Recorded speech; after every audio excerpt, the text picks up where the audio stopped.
got just what you need right here at Femi Wash Media. Call it the Midas Touch, and you wouldn't be wrong. Let us record, produce, mix, and master your audio like nobody does. Reach us on our contact today for the best quality job. Afrobeats is a classic overnight success story, except it didn't happen overnight.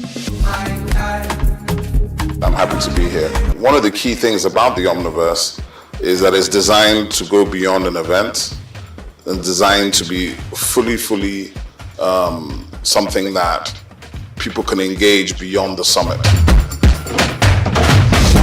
The point being that Nigeria has so much to bring to the world in terms of these things, but we will be bringing fresh energy, fresh ideas, a fresh engagement, and we're obviously open to collaboration. But hip-hop, it's never dies. What's the difference between Thor and Shango? Thor is approaching $50 billion in revenue. Shango's broke somewhere outside Lagos. And that's a lack of imagination on our part, Africa, and they're all Nigerian. So to be seen and to be noticed is very hard if you're not in the place where all the noise is being made.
Jim Ovia, one of the most influential and successful businessmen in Nigeria, who has made a mark in the financial system. He is the founder and chairman of Zenith Bank, one of Africa's largest and most profitable banks. He has been described by Forbes Africa as the godfather of banking in Nigeria. My name is Jim Ovia. I'm chairman of Zenith Bank, and I thank you all for listening to me. This illustrious son of Africa was one of the financial leaders who revolutionized the banking sector in Nigeria. Let's take a close look into the life, background, career, and achievements of this enigma, Jim Ovia.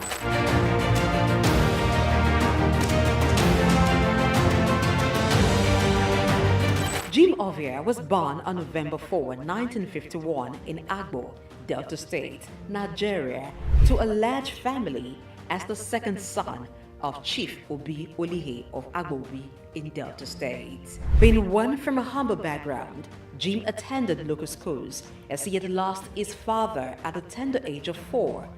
His widowed mother, together with his older brother, saw him through school. He had secondary education at Ika Grammar School in Agbo.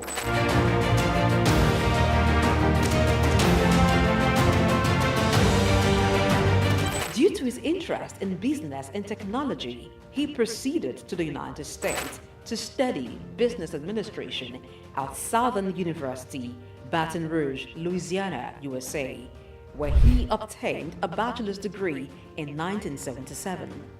He furthered to University of Louisiana, Monroe, Louisiana, and bagged a master's degree in business administration in 1979. Jim Ovia is also an alumnus of the prestigious Harvard Business School.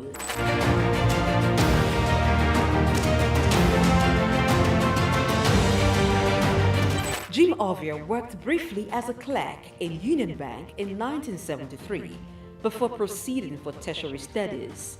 Upon acquiring immense business knowledge from international institutions, he returned to Nigeria, his home country, and began a career in banking. He continued at this for years, working for banks such as Lion Bank, Merchant Bank of Africa, and International Merchant Bank.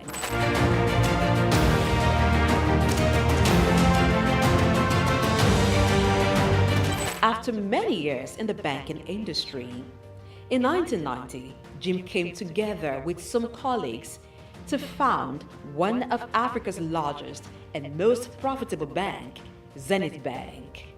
The bank was established with a vision to provide excellent customer service, innovative and technology-driven banking.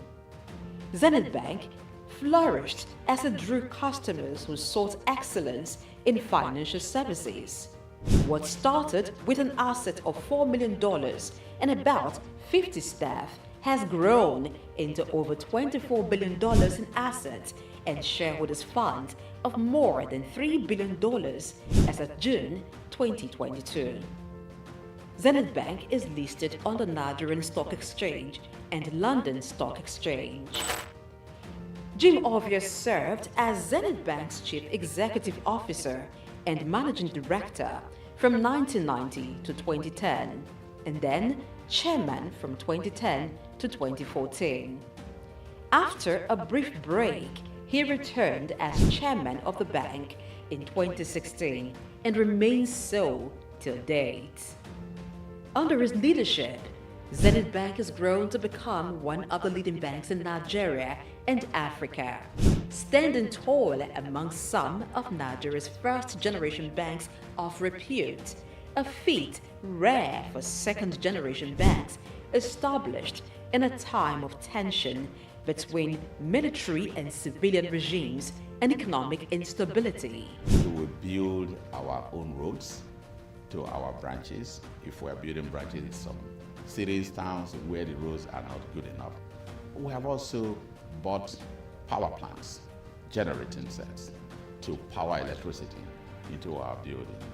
When we do all this, we also even had dug borehole to supply water to the building.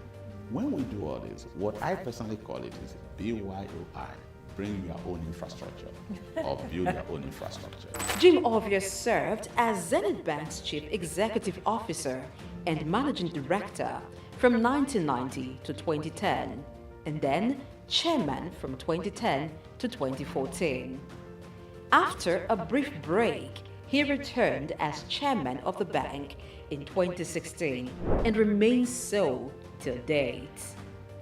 Under his leadership, Zenith Bank has grown to become one of the leading banks in Nigeria and Africa, standing tall among some of Nigeria's first-generation banks of repute, a feat rare for second-generation banks established in a time of tension between military and civilian regimes.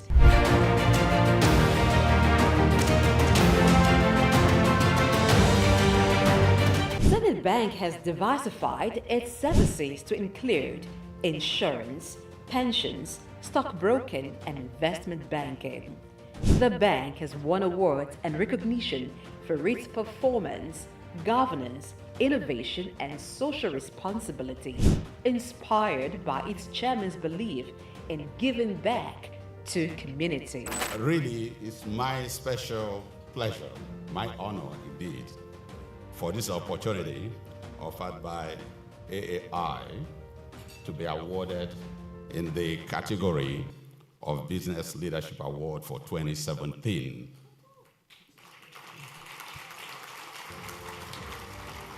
As an entrepreneur, Jim Ovia has made investments in sectors other than banking. They include oil and gas, telecommunication, real estate, power generation, media, and most recently, education. He is the founder and chancellor, James Hope University, Lekki, Lagos State, which has been approved by the National Universities Commission, NUC, to offer postgraduate degrees in business courses.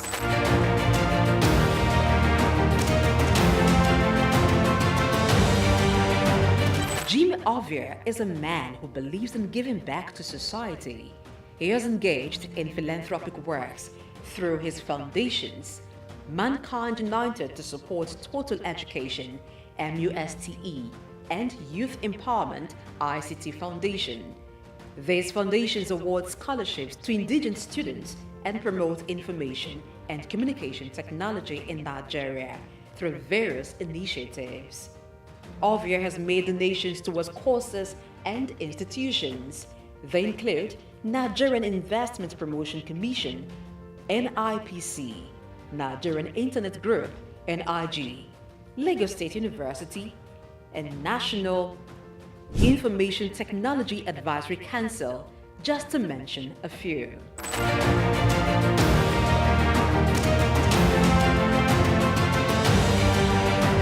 In recognition of his contributions, Jim Ovia is a recipient of many honors and awards. In 2012, the University of Benin awarded him an honorary doctorate degree. Former President Muhammadu Buhari in 2022 conferred him with the national honor of the Commander of the Order of the Federal Republic, CFR. Also in 2022, Jim Ovia was conferred with the National Productivity Order of Merit, NPOM award, by the federal government of Nigeria.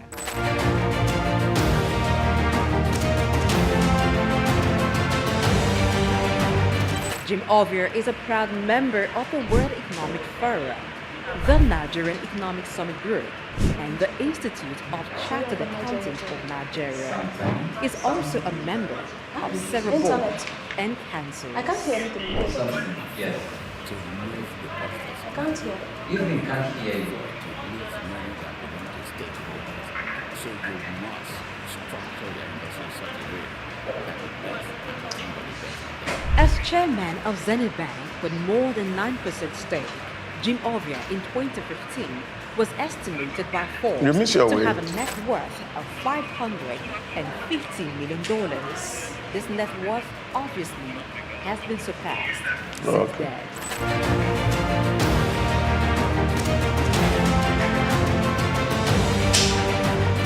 Jim Ovia, as a business person, founded 5 companies. They are Zenith Bank PLC, the Quantum Group, Discipline Communications, Quantum Luxury Properties, Civic Center Towers, and Cyberspace Lab. Jim is a member, honorary investors council.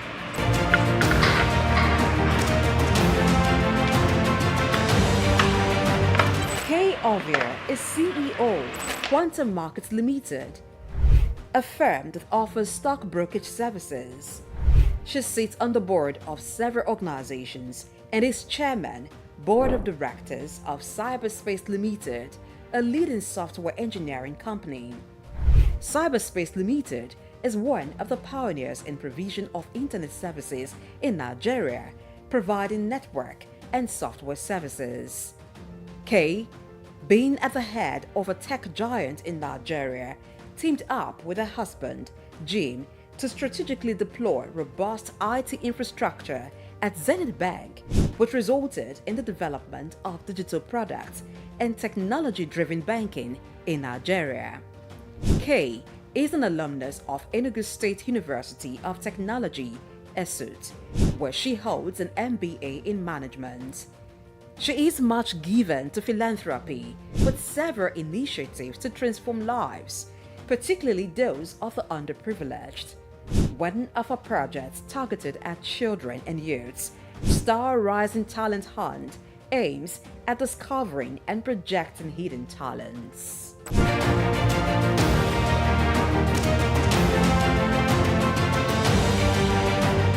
Jim is married to businesswoman and philanthropist Kay Ovia.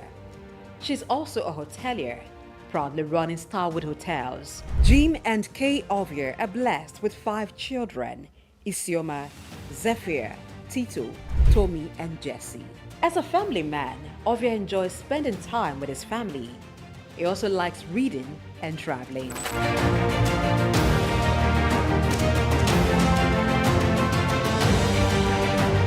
In order to pass on his vast wealth of knowledge on business and finance to African entrepreneurs, Jim Ovia authored a book titled Africa, Rise and Shine. The book was published in 2018 by Forbes Books.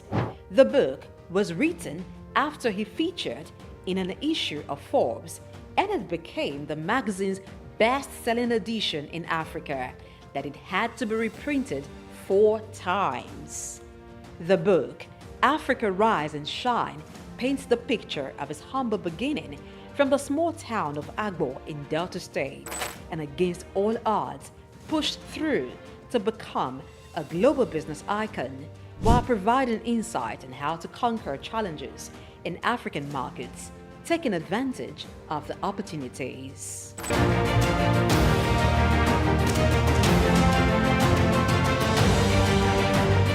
The man, Jim Ovia, is a firm believer of Africa being a continent abundant with natural and human resources. He has constantly pitched the continent as a land filled with investment opportunities in international business forums such as the Harvard Business School Annual Africa Business Conference, Bloomberg Global Business Forum, Commonwealth Business Forum, and the World Economic Forum, where he has been invited to participate and even deliver keynote address. Jim Ovia remains one of the pride of Africa and a great contributor to Nigeria's economy and the financial landscape in Africa.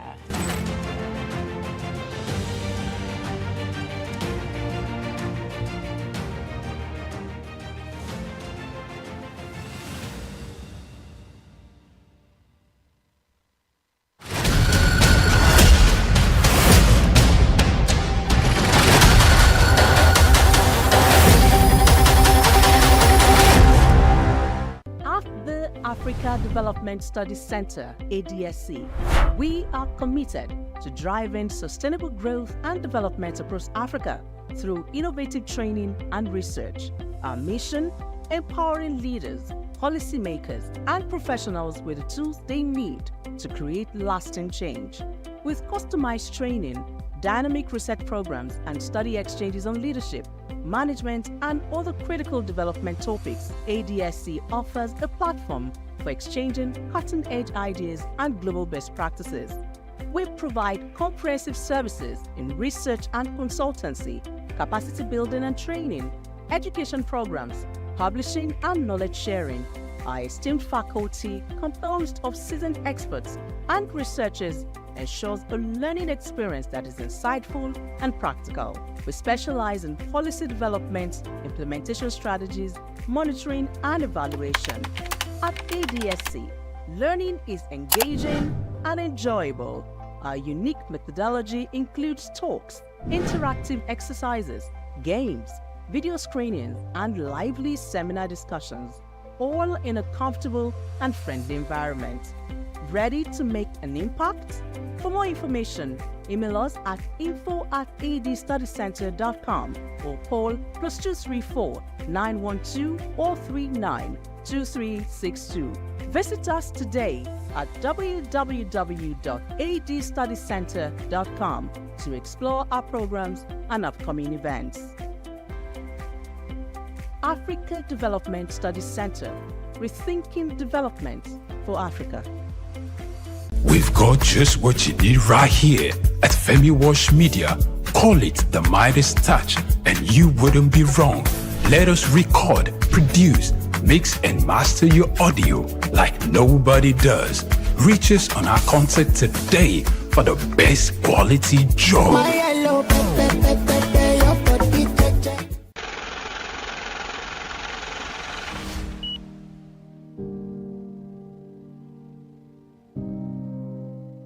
Wale Soyinka, born Akiwande Oluwole Babatunde Soyinka on July 13, 1934, in Abeokuta, Ogun State, southwest Nigeria, stands as one of Africa's most celebrated literary figures and a global icon of resistance against oppression. His life and works reflect an unwavering commitment to justice, culture, and the transformative power of art. Soyinka was born into a Yoruba family in colonial Nigeria, an environment that exposed him to both traditional African culture and Western education. His father, Samuel Ayodele Soyinka, was a school headmaster, while his mother, Grace Eniola Soyinka, was a devoted Anglican. This blend of indigenous and colonial influences deeply shaped Soyinka's world. Soyinka attended Government College Ibadan and later proceeded to the University College Ibadan, where he studied English and literature. Soyinka completed his education at the University of Leeds in England, earning a degree in English and later a doctorate degree. In the late 1950s, Soyinka began working as a dramaturgist at the Royal Court Theatre in London. However, his passion for storytelling and cultural preservation drew him back to Nigeria, where he founded two theatre groups known as the 1960 Masque and the Orisun Theatre Company. Soyinka's works, often a fusion of Western dramatic techniques and African themes, address universal issues of justice, freedom, and human dignity. His early play, titled A Dance of the Forest, which was introduced in 1960, written to celebrate Nigeria's independence, critically examined the nation's socio-political trajectory, setting the tone for his career as both artist and activist. Soyinka's activism became more visible during Nigeria's post-independence years. In 1967, during the Nigerian Civil War, he called for a ceasefire between federal forces and Biafran separatists. This led to his arrest by the military government, and he spent 22 months in prison, where he wrote a short drama titled The Man Died, Prison Notes, a harrowing account of his imprisonment and a profound critique of authoritarianism. Soyinka has authored more than 20 works, including plays, novels, poetry, and essays. In 1986, Soyinka became the first African to win the Nobel Prize of Literature, an achievement that brought global recognition to African literature. Soyinka remained an outspoken critic of oppressive regimes, often at great personal risk. His activism extended beyond Nigeria, addressing global issues of injustice and human rights. During periods of military rule in Nigeria, he went into exile, continuing to write and speak against tyranny. Today, Soyinka is celebrated not only as a literary giant, but also as a symbol of resilience and moral courage.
The bank was totally gone, so there was nothing to say they had.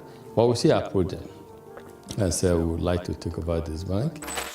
The journey since 1997 has been one thing or the other, and I'm happy that many years down the line we look back and we're happy that we're audacious and bold to make that move at the time. That's why today in UBA, perseverance, resilience is a core virtue, a core attribute, a core value of ours, because we apply that early on in this journey. So that's how it all started. Leadership, according to Tom Peters, entails vision, enthusiasm, trust, verve, passion, and consistency. If there's one man who graciously combines these virtues, the name Tony Elumelu comes to mind. They say that success to a large extent is dependent on being at the right place at the right time.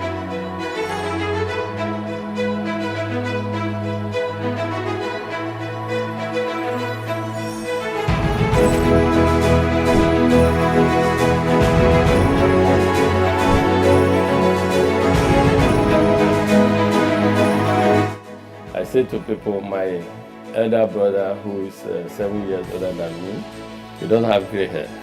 I have gray hair. My gray hair started from the merger because making it work, serving your customers, making sure that everyone in the universe or the institution, which was we have 428 branches at the time, that it was same level of service across board. Customers of standard trust bank that were used to a certain level of service delivery, you will not want them to come to the new institution and have a drop. From the womb of time, Tony Elumelu has been an embodiment of nobility and excellence. He remains one of the flying eagles and shining eggheads of the banking industry. The life and times of Tony is an inspiring tale. He is one Nigeria who is unmoved by material wealth and self-aggrandizement. Tony's noble qualities were earned from his humble background. Growing up with 4 siblings in Jos Plateau State, the cowboy of the banking industry who hails from Anocha North local government area of Delta State, believed in the democratization of law combined with hard work. He began his career as a copier salesman. The Ambrose Ali University graduate of economics also bagged a master's degree in economics from the University of Lagos. In 2019, he received an honorary Doctor of Business degree from Bayero University, Kano. Going to university, I just thought I wanted to be a businessman because my mom's brother, my mom and his brother were just 2 of them. So my uncle was a businessman, in Nigeria, and was quite successful at the time.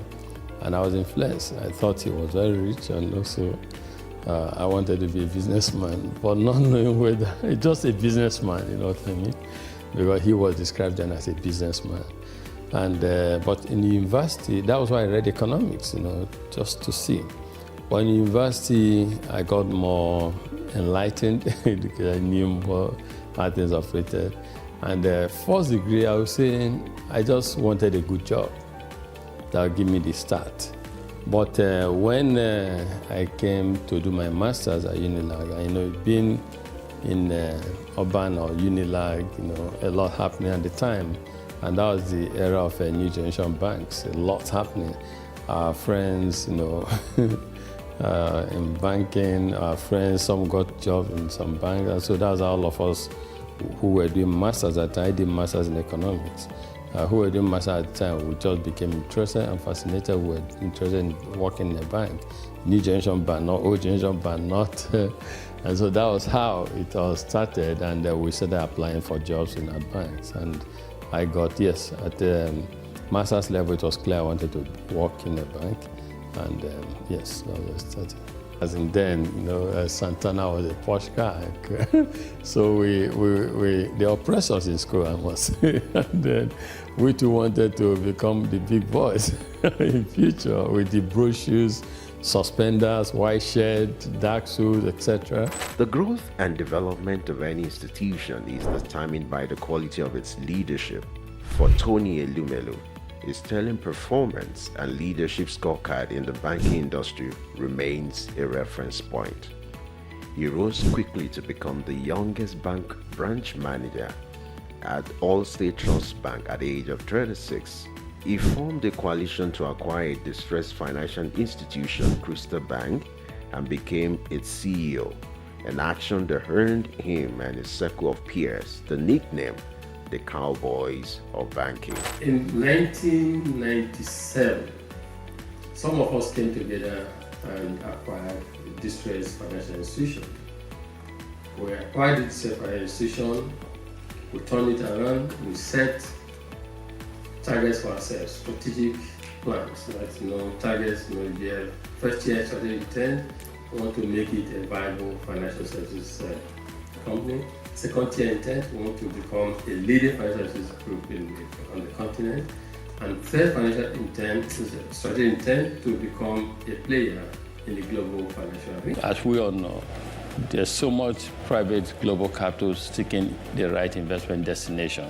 All it takes is for a leadership to show that this country is set for business and people come there. People want to move into an economy where they can invest freely as well as move their monies out when it comes for time for dividend and remittances and repatriation of a dividend. So I will continue to invest because of the signal that we see in the market, because of certain fundamentals that are right. He audaciously led the largest merger in Africa between United Bank of Africa and Standard Trust Bank. Tony's fancy for red tie remains emblem of his appearance. He retired as CEO of United Bank for Africa in 2010.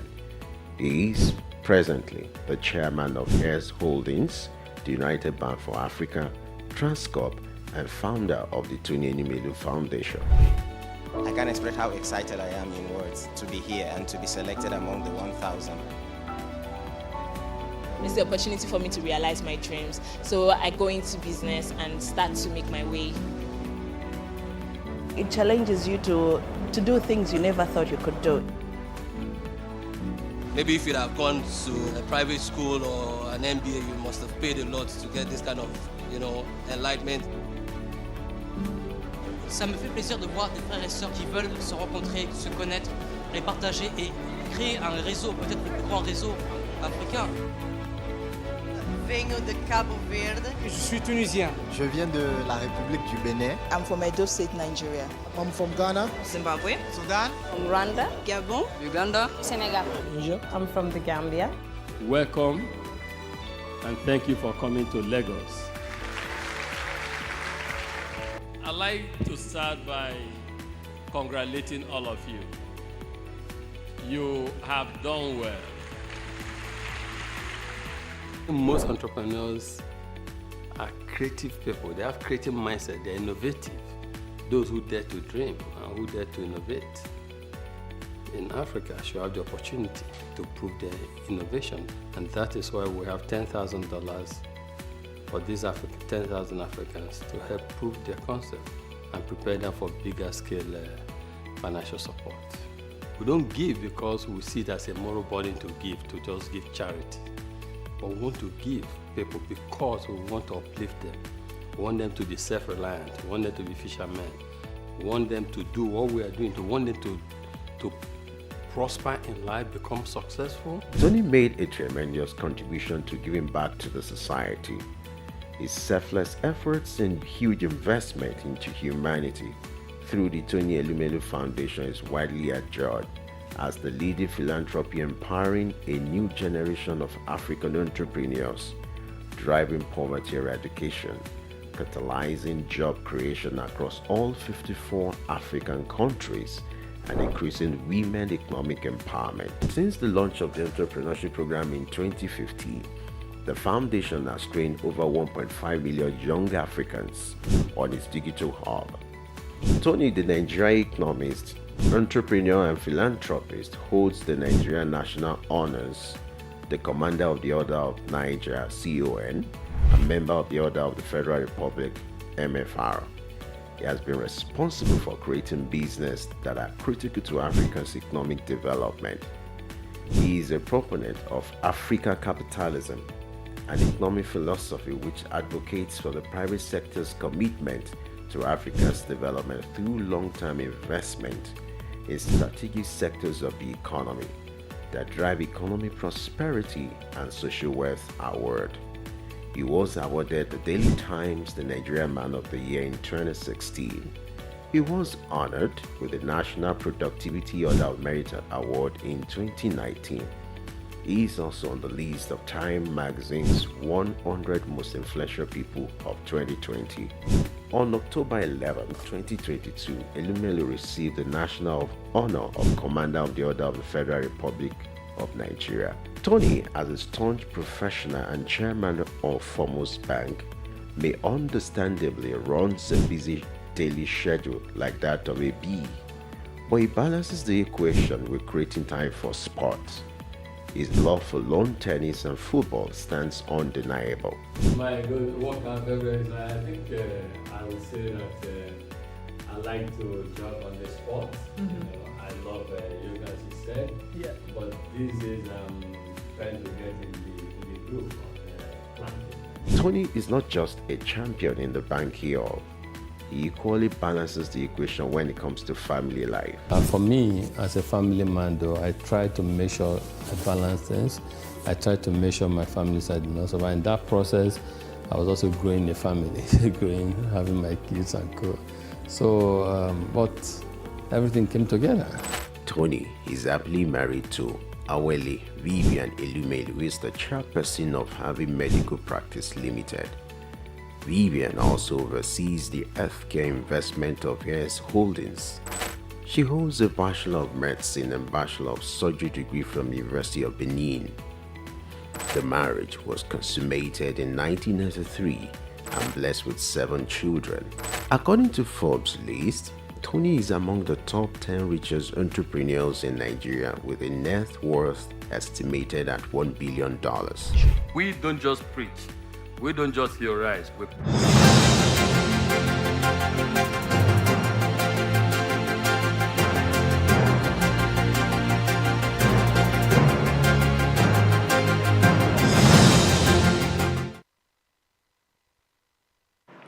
It's another day for the front burners on Souq News TV. I am Blessing AJ. If this is the first time you're joining the show, well, it is where we talk about critical issues with a view to proffering solutions to them so that the world can be a better place. You may ask how we're talking about it here. Make the world a better place. It is because we inspire action, and so we ask that you be a part of the conversation today. I do not run alone. I have Priye, who is also in the house, Priye Kumali, and Dr. Idausa Usamanza. Good morning, gentlemen. Blessing, good morning. Krumale, good morning. I hope I got that well. Yes.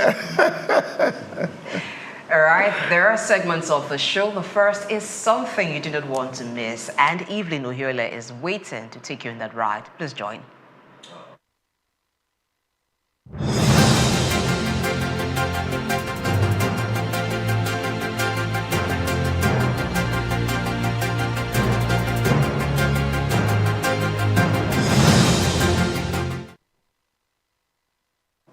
Hey people, Monday is here again and so am I. My name is Evelyn Ohiole and this is something you do not want to miss. Let's dig into it. Donald Trump, a president-elect of the United States of America, is making history again as he is becoming the 47th president of the United States of America, and his swearing-in ceremony is set for 12 p.m. Eastern Standard Time today. That's 6 p.m. West African time, right here in Nigeria. Now, there are quite a number of talking points, and this is actually expected not just because America is a global powerhouse, but also because Trump's comeback is nothing short of stunning.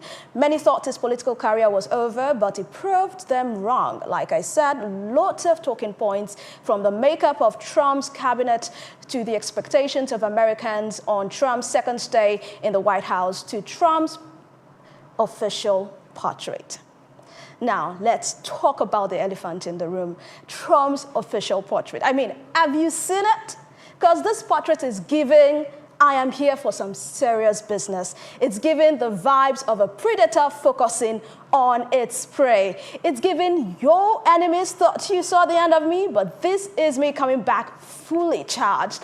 I can go on and on and on. If you compare it to his 2017 portrait, you'll notice a clear difference. Back then, he was smiling, broadly, but now he is sending a message with that serious look. 2017 portrait and 2025 portrait, I feel this new look is saying something, is sending a message to Americans, is sending a message to the entire world. It's saying, Kese kese le sirio, kasa kasa mbolono. Translation, you have only seen kese kese, but this time around, I'm bringing kasa kasa, the father of kese kese. By the way, Donald Trump's new portrait was captured by his chief photographer, Daniel Turok. Aside the portrait, and Americans, like I said earlier, are looking forward to how Trump is going to improve on the $29 trillion GDP of the U.S. and how he's going to turn around the economy of the United States of America, how his policies on immigration, his policy on crime and gun violence, how he's going to turn around the inflation. A whole lot is on Trump's shoulder as he takes that oath of office today. We wish the American people all the best and offer our congratulations to them on this historic occasion.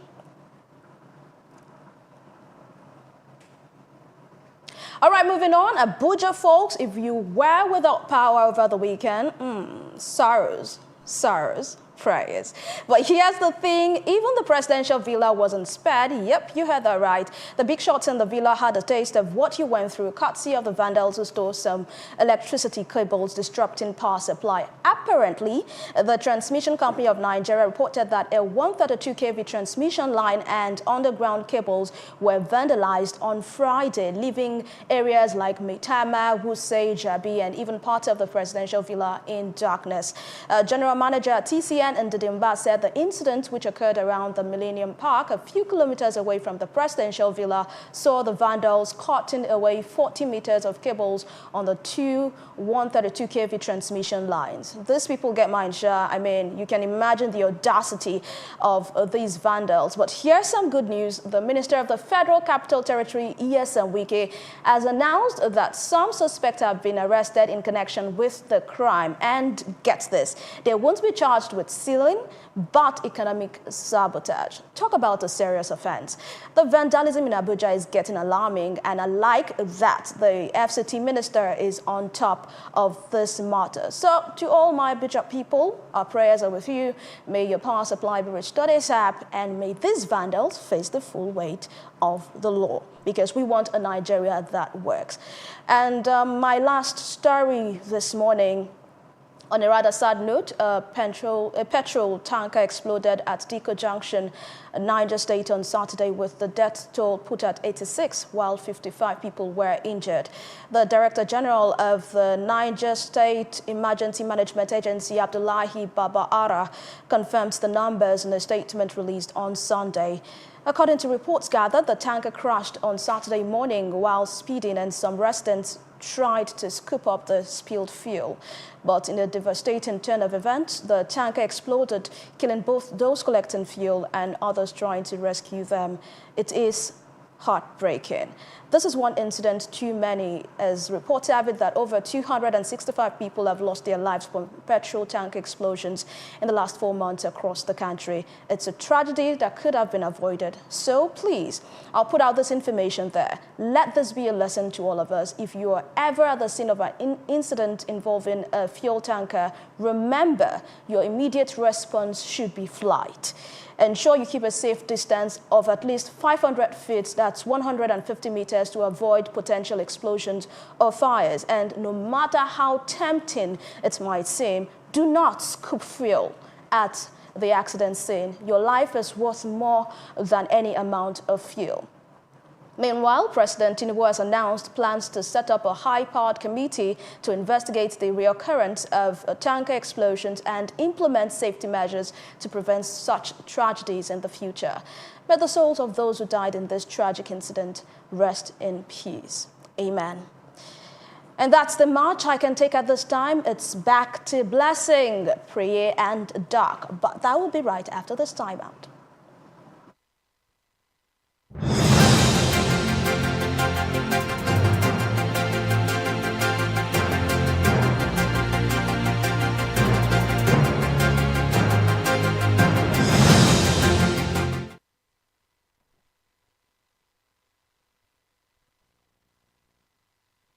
Center, ADSC. We are committed to driving sustainable growth and development across Africa through innovative training and research. Our mission: empowering leaders, policymakers, and professionals with the tools they need to create lasting change. With customized training, dynamic research programs, and study exchanges on leadership, management, and other critical development topics, ADSC offers a platform for exchanging cutting-edge ideas and global best practices. We provide comprehensive services in research and consultancy, capacity building and training, education programs, publishing and knowledge sharing. Our esteemed faculty, composed of seasoned experts and researchers, ensures a learning experience that is insightful and practical. We specialize in policy development, implementation strategies, monitoring, and evaluation. At ADSC, learning is engaging and enjoyable. Our unique methodology includes talks, interactive exercises, games, video screenings, and lively seminar discussions, all in a comfortable and friendly environment. Ready to make an impact? For more information, email us at info@adstudycenter.com or call +234 912 439 2362. Visit us today at www.adstudycenter.com to explore our programs and upcoming events. Africa Development Studies Center, rethinking development for Africa. We've got just what you need right here at Femi Wash Media. Call it the Midas Touch and you wouldn't be wrong. Let us record, produce, mix and master your audio like nobody does. Reach us on our contact today for the best quality job. Fashion traced back to ancient times, where clothing served practical purposes and showcased societal hierarchies. In ancient civilizations like Egypt, Greece, and Rome, clothing became a symbol of status. The revival era marked a shift towards fashion as a form of self-expression and the Industrial Revolution, which made stylish clothing accessible to a broader audience. The 20th century witnessed a rapid evolution, democratizing fashion and impacting people of all ages through cultural movements and influencing designers. In today's digital age, the influence of fashion has expanded further, connecting with fashion events, social media influencers, and celebrity showcase as they keep on transforming the industry, making trends more accessible globally. As contemporary fashion shows became viral, its origin can be traced back to the 1860s, when the innovative English fashion designer Charles Frederick Worth revolutionized the presentation of his creations in Paris by employing live models instead of traditional mannequins.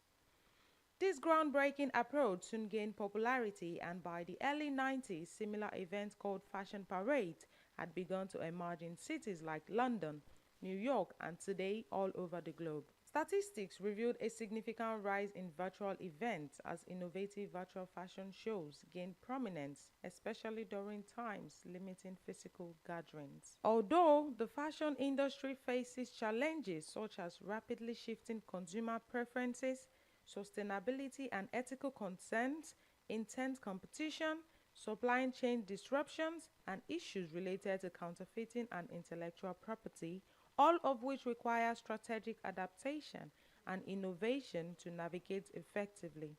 Opportunities abound, such as leveraging digital platforms for e-commerce expansion, tapping into emerging markets, fostering collaborations with influencers and celebrities for brand exposure, among others. In all, the fashion industry has become a universal language, shaping culture and influencing individuals across age groups. Aureolua James, Souq News.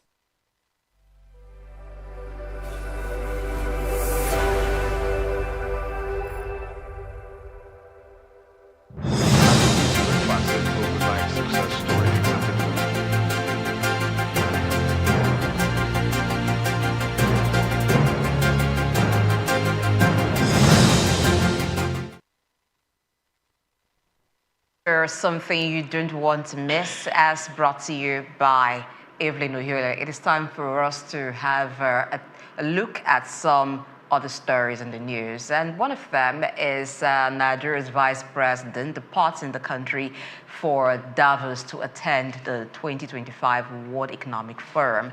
Now, this is ongoing in Davos, the World Economic Forum in Switzerland. So the country's vice president, Kashim Shettima, has already departed to be a part of that event, which will have around 3,000 people in attendance, including world leaders, those in government. About 60 heads of state are expected in that event, and they're going to be talking about collaboration in a time of artificial intelligence. Do you understand that this is a time where it seemed like the world is very, very volatile? There are talks about different blocks having their own separate, different countries having their own separate block. So fragmentation at this point in time, I think, for a very long time hasn't been at this level. So bringing world leaders together to talk about collaboration is very, very important. And artificial intelligence is just in the face of everybody, every sector. Whether or not you like it, you want to move with the trend, it is very important that we all acknowledge that it has become a necessity. So how do world leaders now collaborate, and to what extent can that collaboration go? Also putting in mind that there are certain issues, there is geopolitical tension and different other interests that may hamper that. I'm taking the ball first to you, Dr. Dausa Samanze. Yeah, it's quite very interesting to see that the world continues to have conversation. And I think, like they say, it's better we talk, more talk than fight. That makes sense to the one extent. But I think I'm Afrocentric to a very large extent is to see, while these talk shows are going on in the West, to what extent will Africa collaborate with a West that is superlatively very developed is a question that we really will need to consider this morning. Because like they say, Hans Morgenthau talks about the realism in international politics, where he says, two people who come together in a relationship where one has the power to control the mind and the action of the other. So you are having a situation where people have to sit in the table, and one is very powerful to control the mind and the action of the other. What role and place will the African itself play in this collaboration? And I think that should really be the emphasis. We'll be waiting to hear what African leaders who are gathered in this particular conference should be also asking for. Because for me, when you say people are collaborating, what comes to mind is that you see there's some mutual benefit. But in the world we live in, we know that there is nothing like mutual benefit. Some people are just paying. They define power that, the strong take what they can, while the weak surrender what they must. I hope that this is not that kind of conversation moving forward, that we have to surrender what we must, while the West have to take what they can. But I think a true collaboration will mean that something is put on the ground for the West or for Africans to take off. This is not new to international politics. After the Second World War, the Foreign Secretary of America, Marshall, put a plan on the table for the American government to see how Europe recover from the devastation of the Second World War, which of course today we popularly refer to as the Marshall Plan. And that plan was to hand over a substantial amount of money to European countries to develop, and to also encourage Europe to trade more within themselves, of course, which of course we see that has crystallized in the European Union using one currency, and they're doing business with themselves. But the African case has not been the same. The devastation Africans suffer arising from colonialism and imperialism is worse off the consequence of the Second World War and the First World War put together. And I think the world must also sit down to have a conversation to see how do we get African off so that we can be equal partners when we sit on a table of collaboration. Those are the kind of things that I would want to see happen as the conversation progresses from today till the 24th. On a very important point, which is the point of control. when two people come to the table, when you talk about collaboration, and it's sometimes it's about one person having the power to control the mind of the other. It's more like selling to the other their own idea and ideologies. So that's very important. And when we're talking about intelligence, collaboration in an intelligent world or intelligent time, knowing very well that this is the time of AI, is also to look at what region has the advantage in terms of development, and would that region be the one selling forth their own ideologies. Now, if Africa is not as developed as the Western nations, at a conference like this, what can Africa bring to the table that gives it a voice, that is not just one idea being pushed over the other, but it's about talking and see where they come together? Okay. First of all, when African leaders go to conferences like this, they should have the Minister for Budget and National Planning, the Governor of the Central Bank of Nigeria, those who plan the economies and who give policy directive or direction or consultancy services to the chief executive officers to plan for events like this. Because when they don't do that and they consider the World Economic Forum as something that takes place every year, an annual program, they just go empty-handed the way it is. We know that the Vice President has gone to attend, and of course he will be meeting with other world leaders to have bilateral meetings at the side of the meeting, and they will be having conversations on, like what you just mentioned, what are you bringing to the table, what am I bringing to the table? We must not negotiate from a weak point. Most of the time, our negotiations are from that aspect. You could look at with the Naira swap deal with China, $2 billion. It was later Mr. President said, oh no, I think you need to up the game, China, because $2 billion is too paltry a sum for Nigeria. So what are we bringing to the table?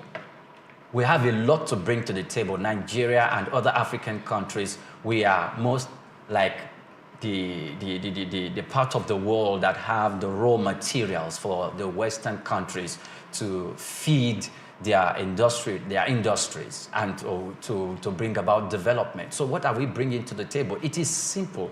Without power, no nation can develop. If you look at most of these Western countries, when we talk about power, either nuclear power or energy, they are on top of their game. So can we just trade off something? And we know it's not going to be that easy, because they know that if you bring Africa out of their predicament, they won't rely on us again. And they equally need to play that politics. I know Doc does not like that politics where it is used as an instrument to shortchange Africa. But these people are smart. They are not going to do that. The West is not going to do that. Look at their Jaokuta steel industry. I know you are more aware of that. We left that Jaokuta steel for such a long time, and we've been having conversation on who to come to invest in it and to revive it, and it's still moribund. And some of the companies whom we've allowed to come in, we see activities like pilfering happening there. So they've actually pilfered almost all the important parts of it. The Russians want to come in, America wants to come in, China wants to come in. And that's a very, very big, because Russia was quite instructive to the establishment of their Jaokuta steel.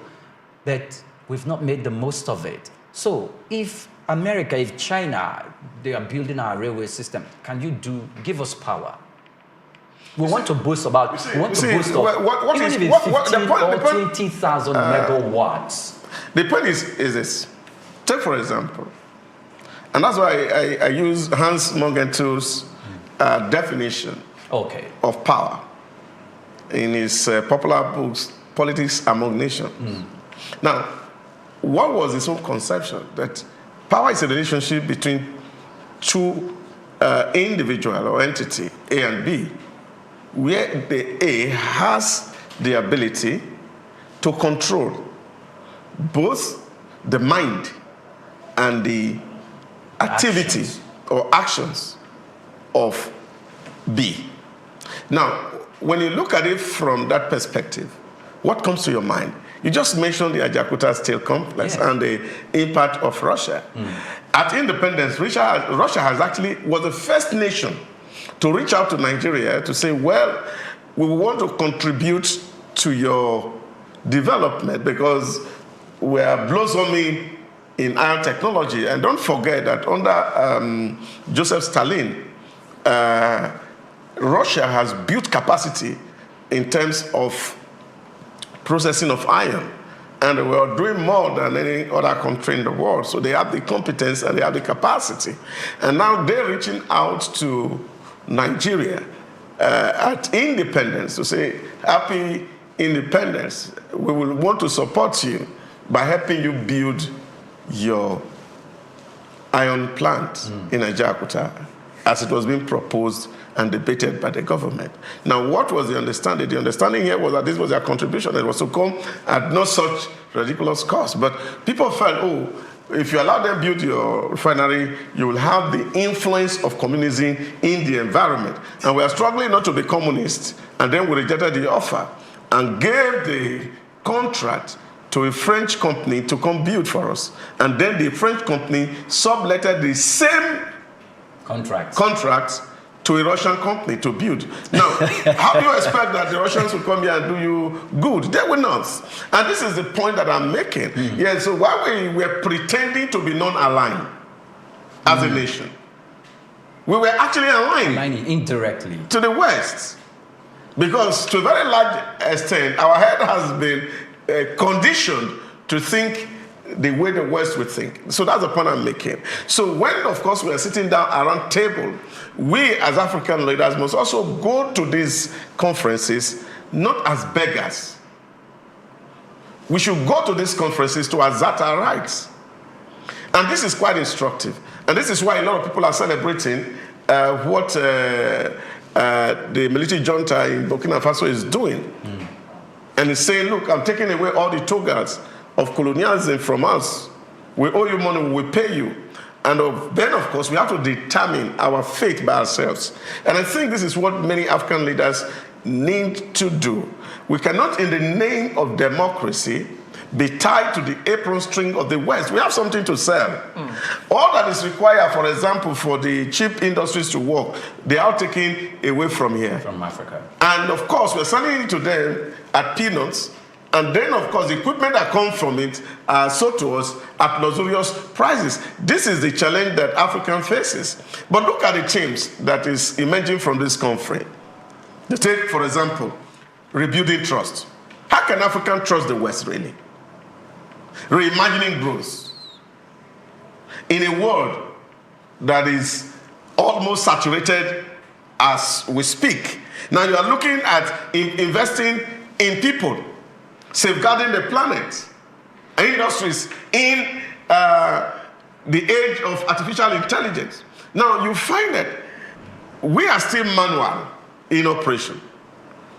You go to China in the factory, robot is doing ta ta ta ta ta ta ta ta ta ta ta. When it's tired, when the production is in essence, they can turn off the machine. Okay. But here in Africa, we are still relying heavily on obsolete technology. We are relying on human beings which have to pay, who go on strike every day. And at the end of the day, how can we really be competitive in a world? And that's why, for me, the team is quite right. But the mechanism of delivering on this thing is quite critical, and I think African leaders will need to make case for themselves and not just follow the whims or the caprices of those who are thinking of controlling our mind in the 21st century.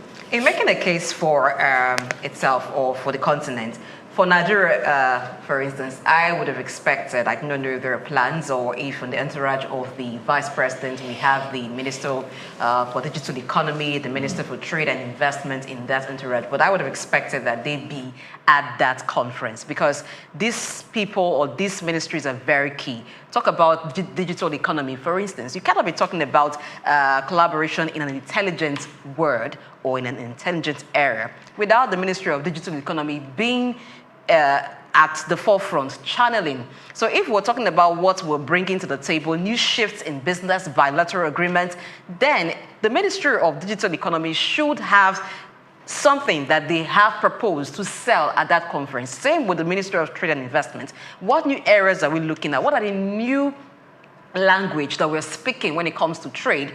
Are we going the way it has always been? The way it has always been, business as usual, doesn't favor us at this point. So what is the new twist that we are bringing to this that puts us at an advantage and not just going with whatever has been said?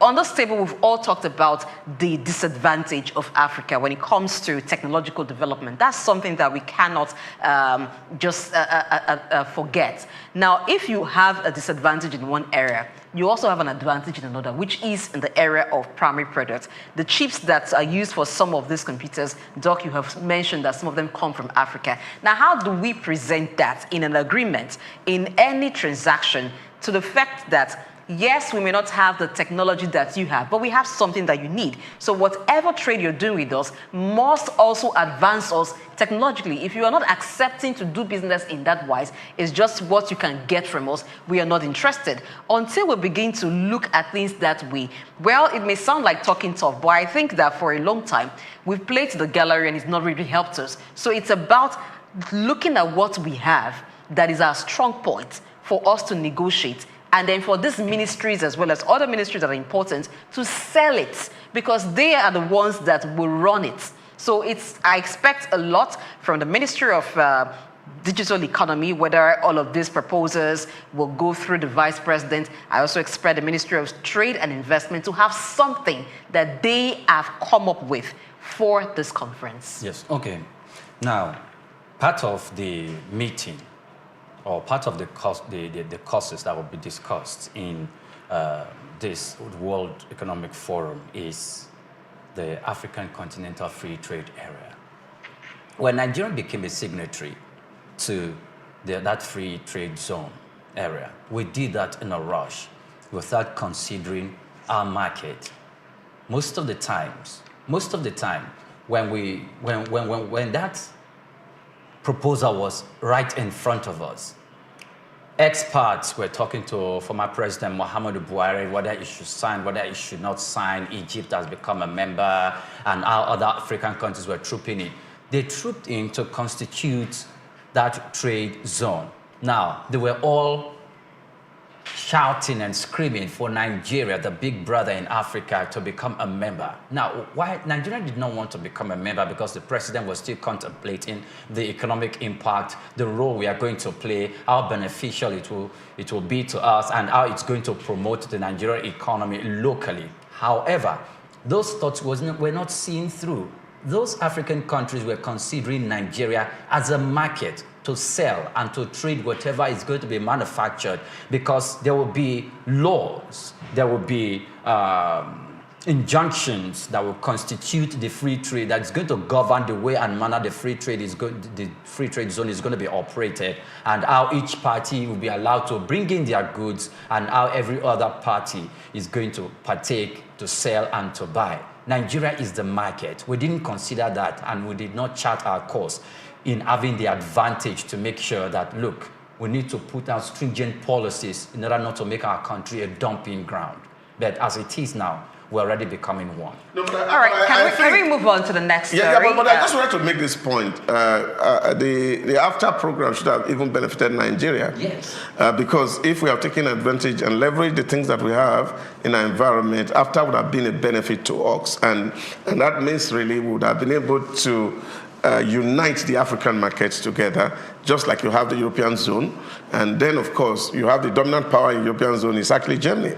And they have more population than every other person. They have more resources than every other person. So we're taking advantage of that union to actually sell itself. But I think where we also really need, which of course is also part and parcel of the conversation at this current World Economic Summit, is the fact where we have to invest in people.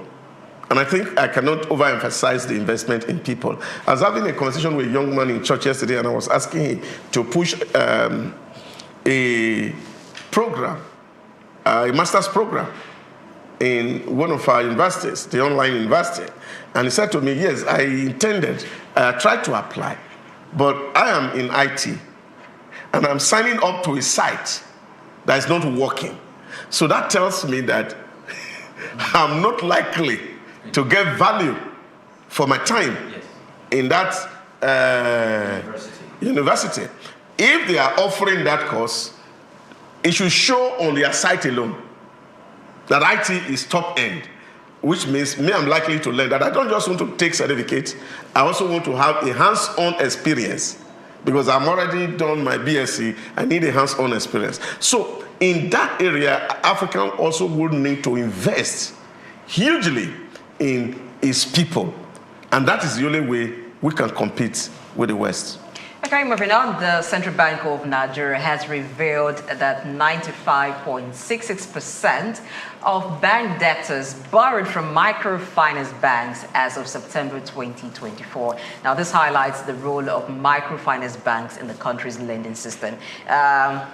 Was it Friday? We're talking about the number of businesses in the informal sector in Lagos. So Lagos alone has millions of businesses in the informal sector. If we take that around the country, we'll find that there are a number of businesses in the informal sector. For small, medium enterprises and even the nano businesses, the first go-to for them when they need funds is the microfinance banks. And so a lot of them go to microfinance banks. We understand that the commercial banks are there too, but it seems like the chances of ever securing loans from the commercial bank are slimmer than the microfinance bank. But there's another part of that report which I want us to look at too, is that on a month-to-month basis, that figure also dropped. It was less in September than it was in August. But if you look at the year-on-year comparison, there was about a 24% decline.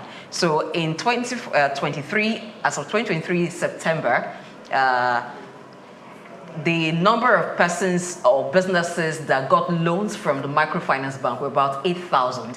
Now in 2024, that had dropped to 6,500 and I think 23,000 persons who took loans from the bank. And this was attributed to the hike in interest rate. But recall that in the course of the year 2024, there were about 6 consecutive MPC meeting, Monetary Policy Committee meeting of the central bank. And on each of those meetings, interest rate was hiked. So it rose from about 18.75% in February to 27.25% in November 2024.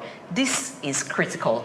If more persons get loans from the microfinance bank, and we've seen that in a year period, the number of persons who are able to access loans or who seek loans have declined because of the cost of borrowing. I think it's time we begin to look at dropping the interest rate. The reason the central bank was increasing rate was to reduce inflation. But so far we've seen that has really not worked. If you ask me, that has even increased inflation more, because when businesses get funds at a higher cost, it then means that whatever business and services that they do, they push that cost to the consumer. Yeah, but your narration seems beautiful. There are several issues that we will talk about in terms of the operations and the models of the microfinance bank in Nigeria. Number one, the figure is just real because, number one, they are closer to the people. The model is also different from the model of the commercial banks that we are housing depositors' money. If you look at the models that most microfinance use and operate in this environment, is they actually going to these micro or informal businesses to ask them to come take loan. But only set a precondition that's okay, you have to run your account for like consecutively for 3 months, 4 months, 6 months, as the case may be, and then we're going to advance your loan. And most of the time, the loan is not actually annuated, it is monthly. And say if you take it, interests are calculated month-to-month basis, not actually on annual basis. And that really works a lot for small businesses. Take, for example, you want to finance your LPO. It is easier for you to actually quickly get to the microfinance if you have the terms of your LPO that, okay, the person you're supplying can return the money maybe in 2 weeks, 3 weeks, depending on the contract that you are into, it's easier to get to the microfinance. Don't also forget that most of the commercial bank, the terms and conditions for loans are also very, very stringent. And this is what a lot of people don't want to get into or go through. So to that extent, the numbers will always be in favor of the microfinance. But we also see that if we also look at it very hugely, the level of collapse of microfinance bank is also very worrisome. And the only thing that will be accounting for that level of liquidation can only be the fact that we're also dealing in an environment where trust is also very lacking. And then people take loan and they are not willing to service the loan.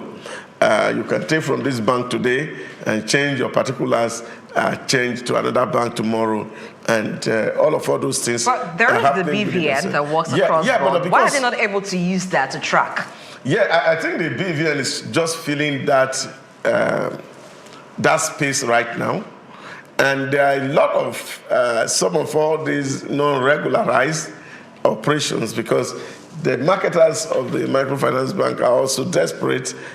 Even when you don't have BVN, those things they can cover for you so that you can get access. All that they want is that they get the deposit inflow coming into you, and then they are able to also send those money to other people who need it immediately.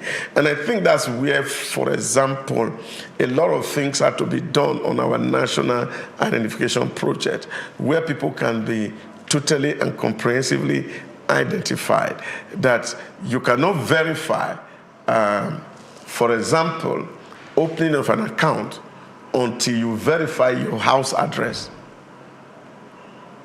And I think a lot of fintech companies does that now, that if you are signing onto their platform, you have to be in your house address for like consistently for a period of time for you to be able to validate your address. And then in that case, the banks are able to know where you actually live and where you do business. Because this is a problem in the environment. People just move places and then the loan move with them and you cannot recover them.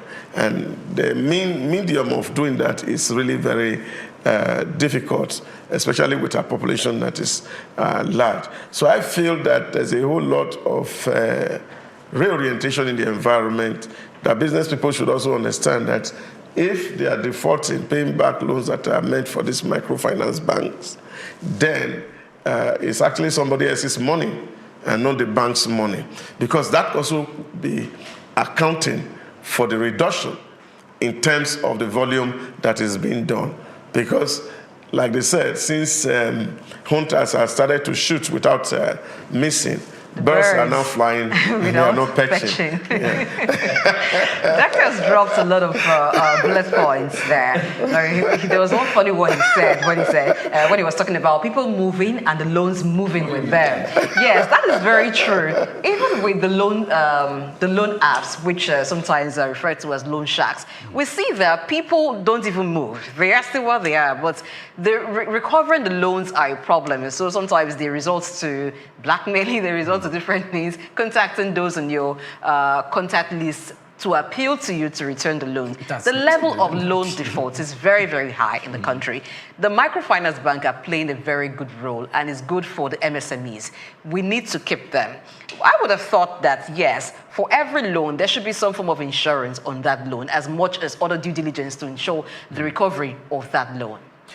Yes, I think some of the microfinance bank, it should be part of the regulatory terms for establishing a microfinance bank, just the way the commercial banks, deposit a certain quota of money with the Central Bank of Nigeria for regulatory purposes, so that the customer's money doesn't disappear. For microfinance bank, they have their own structure as well. Like you rightly said, they are tailored towards catering to the loan needs of SMEs. However, Doctor pointed it out.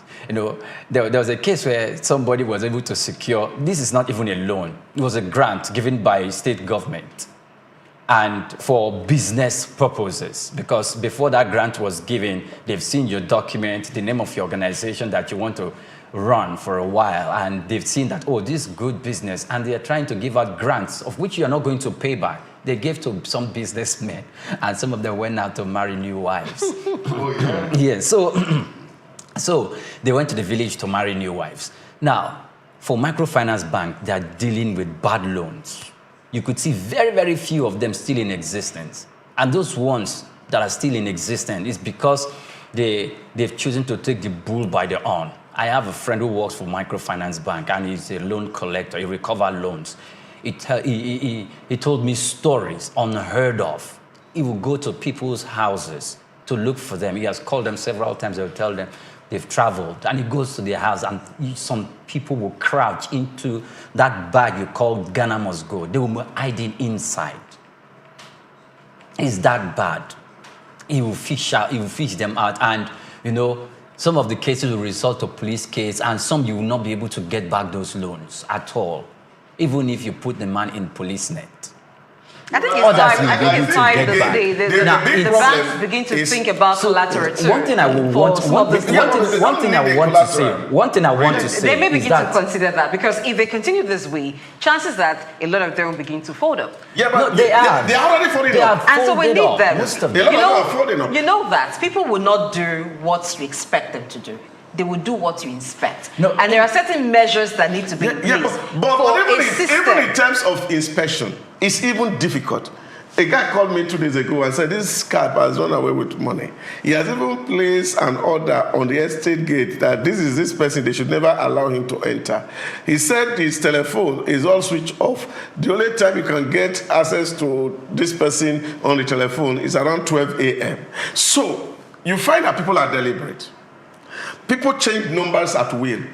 That is why we need collateral. So what it is that the real reason why these guys are not going to this commercial bank is because you need a collateral to go there. So the microfinance bank should employ that. See, these guys, take for example, I once started a business and I was looking for some facility to run this business.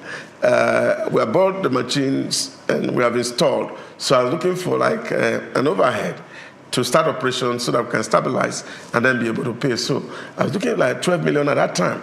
And what do I need to do? I wanted to take a C of O. So I went to the government to say, okay, I needed a C of O for the facility so that I can use it to collateralize the loan. And of course, the money they were asking for me to get the C of O at that year, 2013 or 2009, was about 30 million. And you needed 12 million. I needed 12 million. So if you had 12 million, why bother yourself? Million, I won't go to the bank.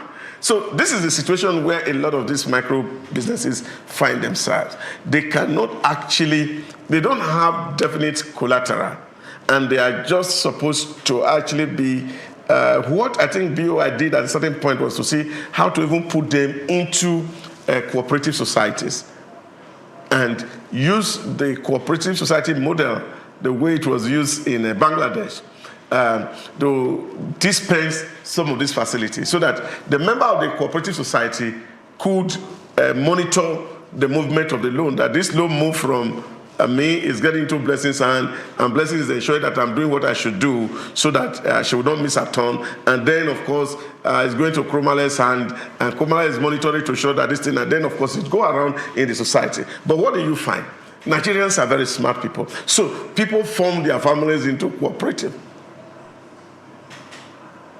You understand this? So these are the ingenious ways that you see people find themselves, and cronies and friends who they know that are not into business, and they form themselves into cooperatives. There's only one person who's actually seeking the loan. That's why I'm saying that the only way out of our problem is when people are fully identified, that we know that this person is doing this kind of business and this is what he does for a living, and therefore is absolutely captured, so that when he is going to ask for a loan, at the key in of that national ID number, every detail about you is seen. So the kind of transaction you have done before will be able, at least to that extent, we will be able to actually monitor what is happening, because collateral, the road of collateral is difficult, which means if you are going to take a loan of 45,000, for example, to do a small business, then bring the collateral of 70,000 naira. The collateral principle says that you must have up to like 80 to 100,000 naira. So if you have 110,000 naira, why would you be looking for a loan of 45,000? Please bring collateral, because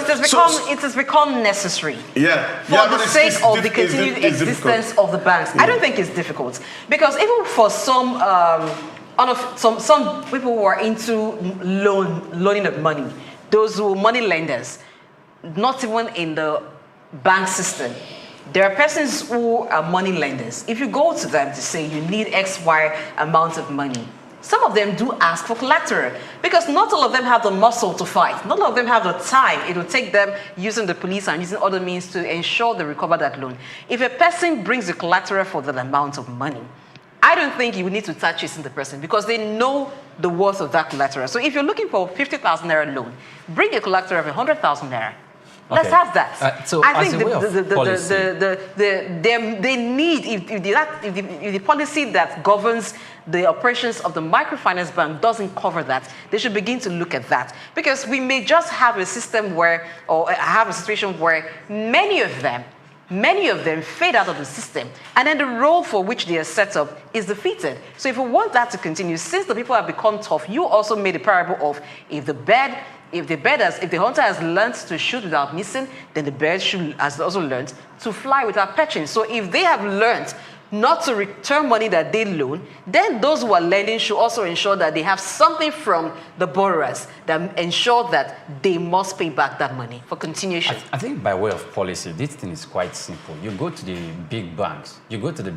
They have systems in place whereby if you have borrowed money from this bank as someone, if you go to another bank and want to go and borrow, the system will identify. It flags you.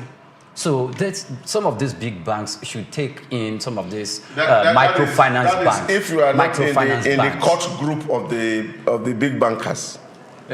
No. Even no matter the level you belong to. What he's saying is that some of those things can be waived. Krumala, look at it. Whether you like it or not, go and check it out and see the loan histories in our bank. You will find that banks cooperate with some of even the loan big defaulters. That's why you see that it's only about 2% of the people, 2% of the population that actually gets loans from the big banks or the commercial banks.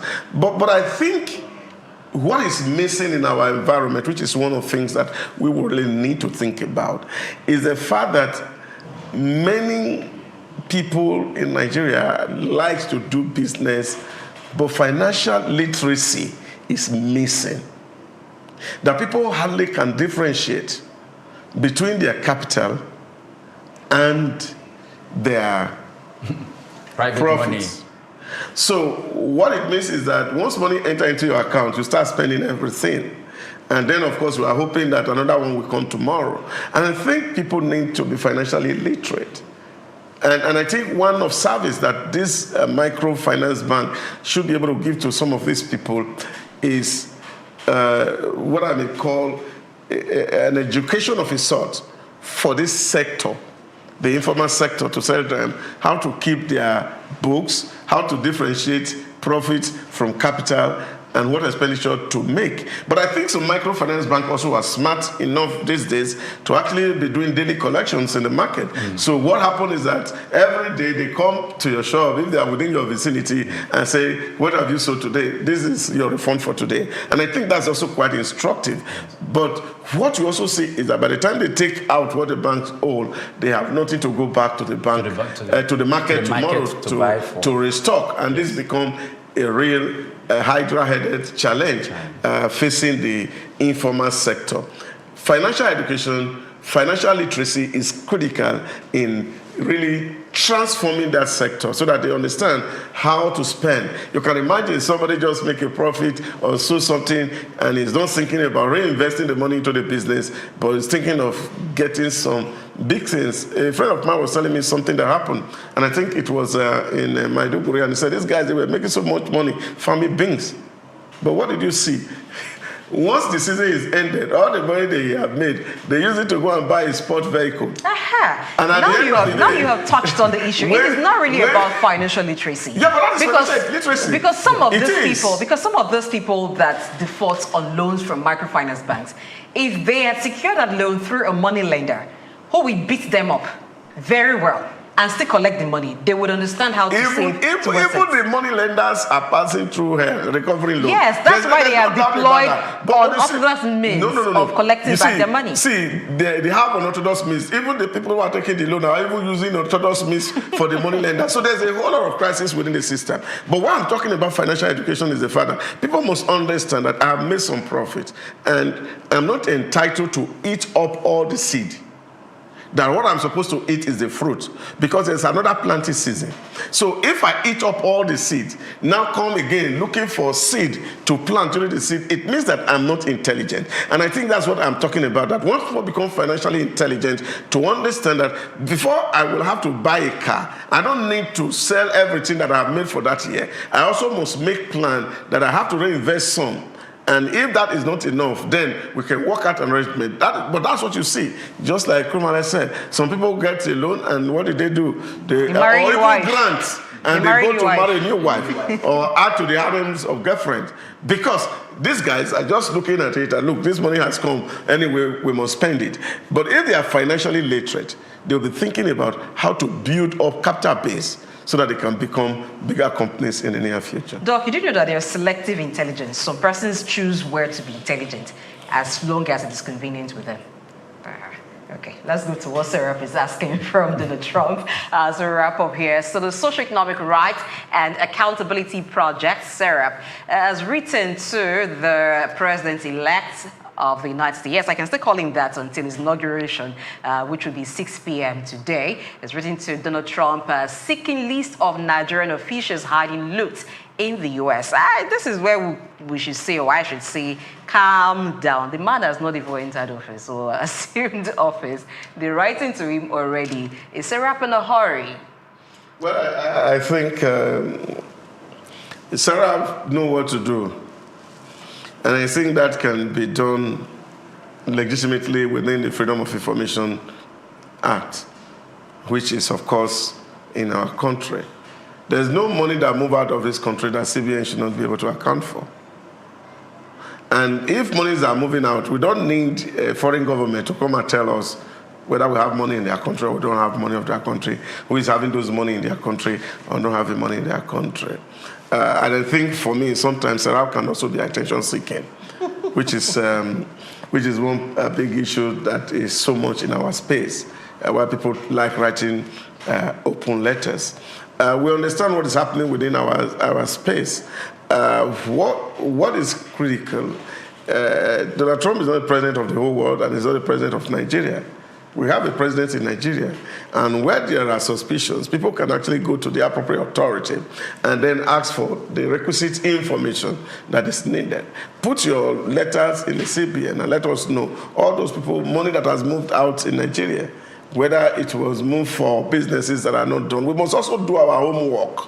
Or was it move hard cash? Then if it was move hard cash, then we need to ask the airport authorities because they search whatever you're moving out. Are they having some people in mind that they want to see, okay, maybe this person will think that this person have money somewhere else? All of those things can be done because there's no way we can transfer money from our economy without CBN and the rest of them having to have an idea about what is happening. But I think we are overexposing ourselves.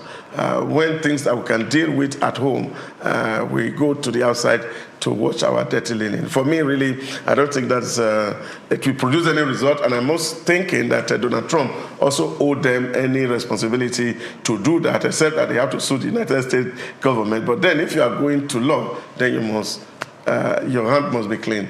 Period. This thing that some African countries, including Nigeria, seem to have, that when when there's a new president in the U.S., it's either we're calling attention to something that is happening internally. When there are issues within the country, they're calling attention to it. take your mind back to during the NSAS protest, when Nigerians were sending messages to the UN to intervene and all that, without us thinking about what can be done internally to attend to some of these issues.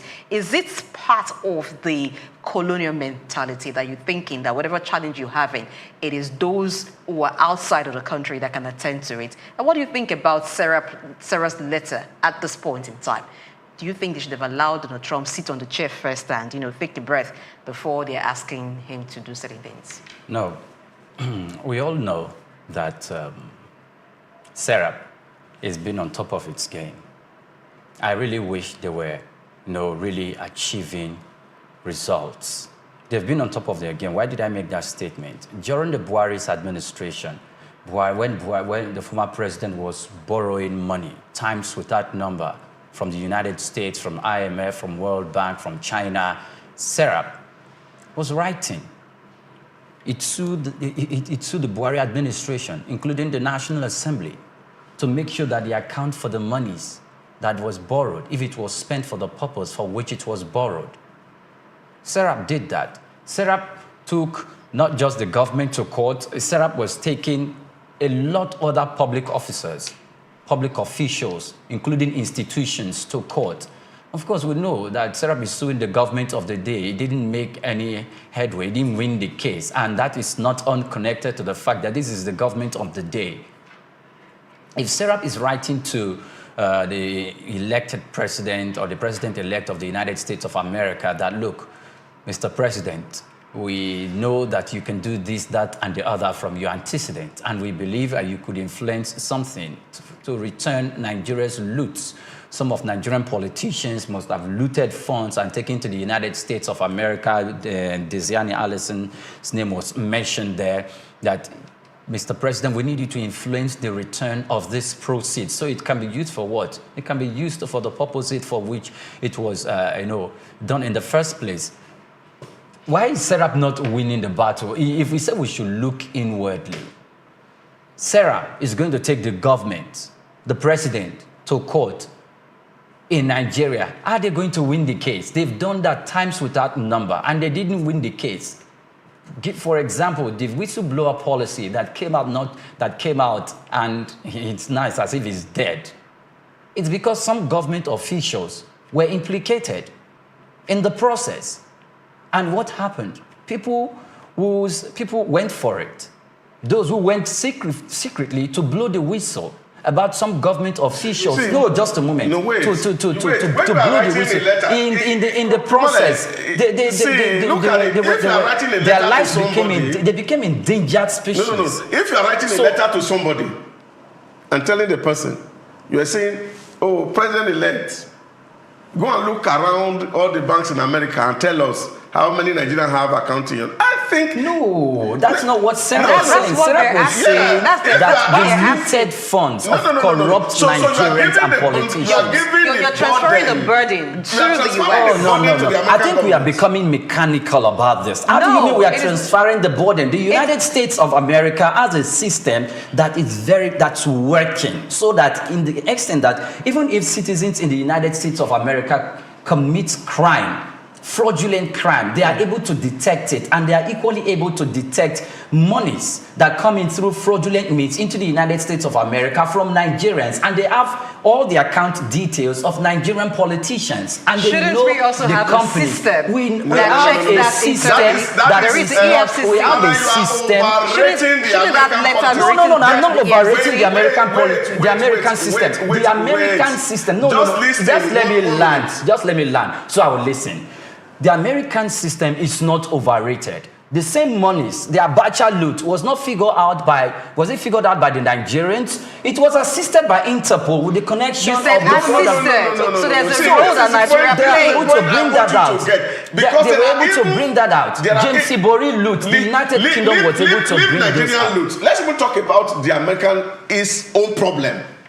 But America's problem is not what we are looking at now. We are looking at Nigeria's problem. When Nigerians loot money taken to the United States of America, because they are able to do that. When you say Americans have a system to see everything, that's making them look like omnipotent, and that does not exist anywhere. What I'm saying to you is a simple thing.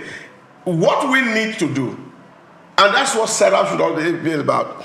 If Souq is really interested, Souq should do their due diligence first at home. And ensure that we have a list of saying, okay, these are politically exposed people. This is Souq is not charged with the responsibility of investigating corrupt. Who not charged them with the responsibility of writing to foreign nations? Souq as a civil organization has the right to write the Economic and Financial Crimes Commission. It is a financial crimes commission that has the right to investigate that. Who appoints the head? Who appoints the head of the EFCC? Are they not going to? Is the EFCC now going to work against corrupt politicians that are in the saddle? On behalf of Nigeria. Oh, Souq they have an international face. Another day. We'll continue this conversation another day. International face, if you don't have a right to determine what happened locally, and then you can represent your government abroad, then there's something that is wrong. And these are the issues that we have to state in right here. Donald Trump, I'm sure, will receive that letter and will respond to it. So his inauguration will take place 6 p.m. today. That's West African time, and 12 p.m. Eastern. That's for their own time. So we would now know if he responds to that, what's he going to say. I can imagine Donald Trump responding to that, perhaps asking that Souq look inward first.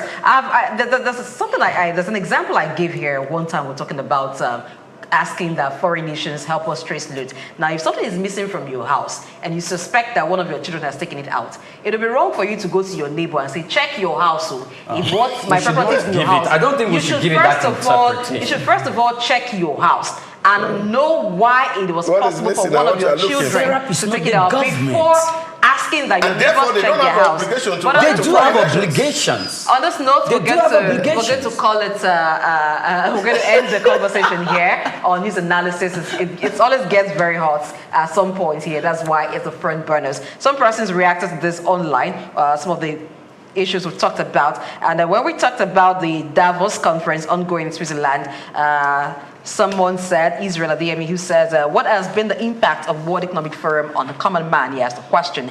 Another viewer sent a message, says, I keep seeing news of delegates from Nigeria attending the World Economic Forum, but I still don't know the impact on an average Nigerian. Please enlighten me. Okay, we were talking about how Africa can position themselves better on the negotiating table and negotiate from a standpoint of advantage if we're talking about collaboration. So one other person says, the broom bunch is way stronger than the broomstick. Africa needs to speak with one voice. I guess it's referring to Africa's position at the Davos conference. And on the microfinance issue, Governor, this person goes by the name Governor, he says, microfinance banks are closer to the greater population and smaller businesses. In my thoughts, they need more capitalization and government interventions and fund injections. I agree with you. That's all on news analysis. Let's take a break and return for policy discuss this day.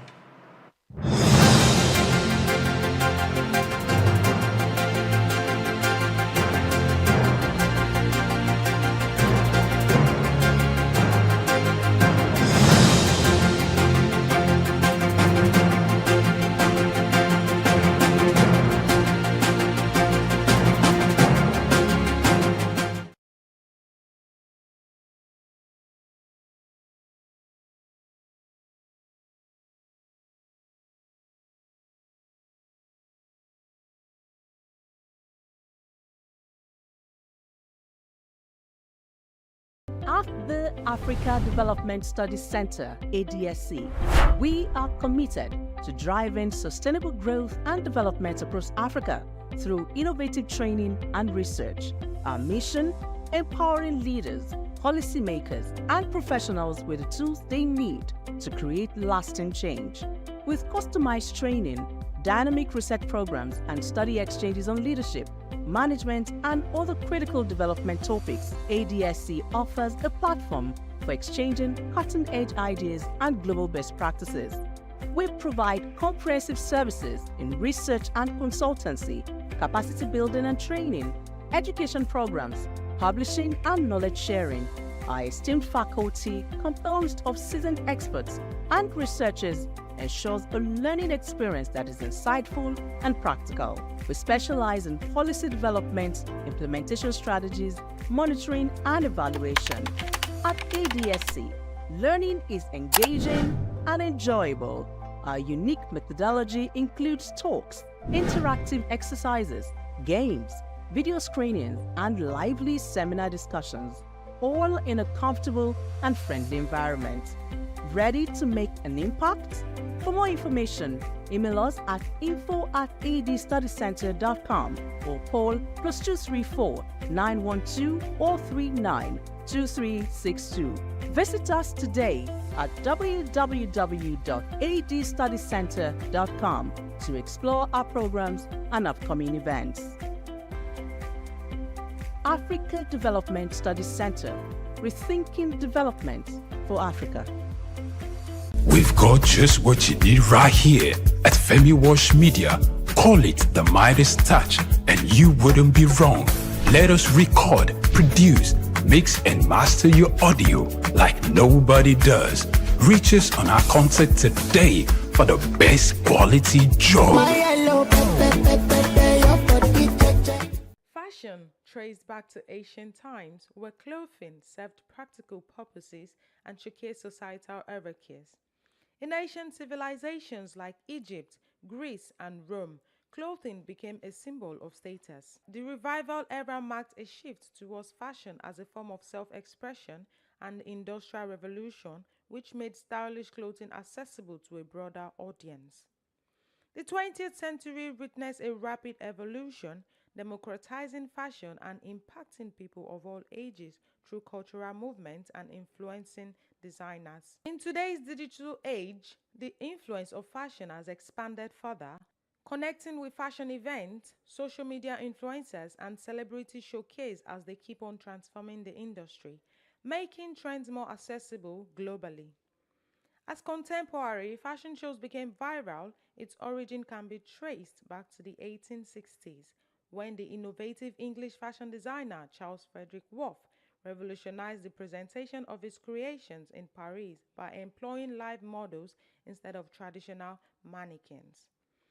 This groundbreaking approach soon gained popularity, and by the early 90s, similar events called fashion parades had begun to emerge in cities like London, New York, and today all over the globe. Statistics revealed a significant rise in virtual events as innovative virtual fashion shows gained prominence, especially during times limiting physical gatherings. Although the fashion industry faces challenges such as rapidly shifting consumer preferences, sustainability and ethical concerns, intense competition, supply chain disruptions, and issues related to counterfeiting and intellectual property, all of which require strategic adaptation and innovation to navigate effectively.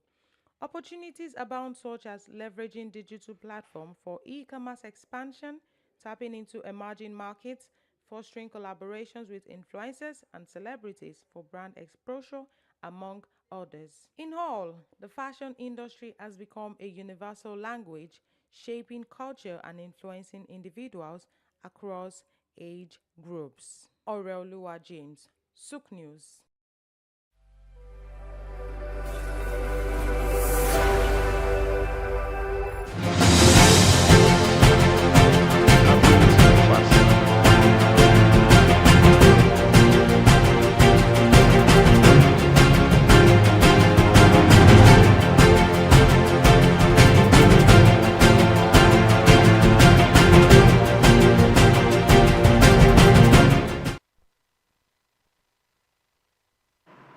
This is Policy Discussed, a segment on the front burners. It's time we look at critical policy issues and their impact.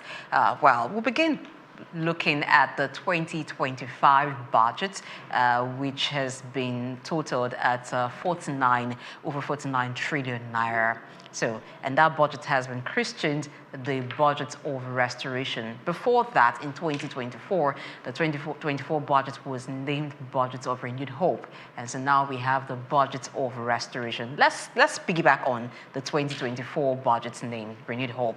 Did we get the hope of Nigerians, were the hope of Nigerians actually renewed from that budget? And then coming to what this new budget has been named, Budget of Restoration. What is going to be restored to Nigerians' hope? Dividends of democracy.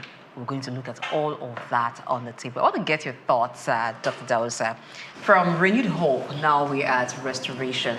If we look at that budget, which was about 27 trillion naira for the year 2024, can you say that the hope of Nigerians were renewed given the implementation of the budgets? Well, I think the renewal of hope is a process. I don't know if you have any knowledge of what renewal means for an eagle, which says one of the birds that can live longer than almost every other birds in the jungle, has capacity of living up to 70 years. But when it's trying to get to that level of living longer than 40 years, it takes a very crucial turn in its own way. And that includes taking a flight to the top of a high rock where he will have to take away all the claws that are now bent, the beak that can no longer catch prey very well. He has to remove it. All the feathers that are weak, you have to find a way to drop them. And then, of course, as it is said, it says on that top of the mountain for 150 days before taking a new flight. And I think that is what we should look at the process of restoration and recovery to mean for us as a country. And I think what stands out for me very critically in the budget is the fact that today we are looking at a budget of 49 trillion, where, of course, we're looking at our ability to raise over 36 trillion of that sum.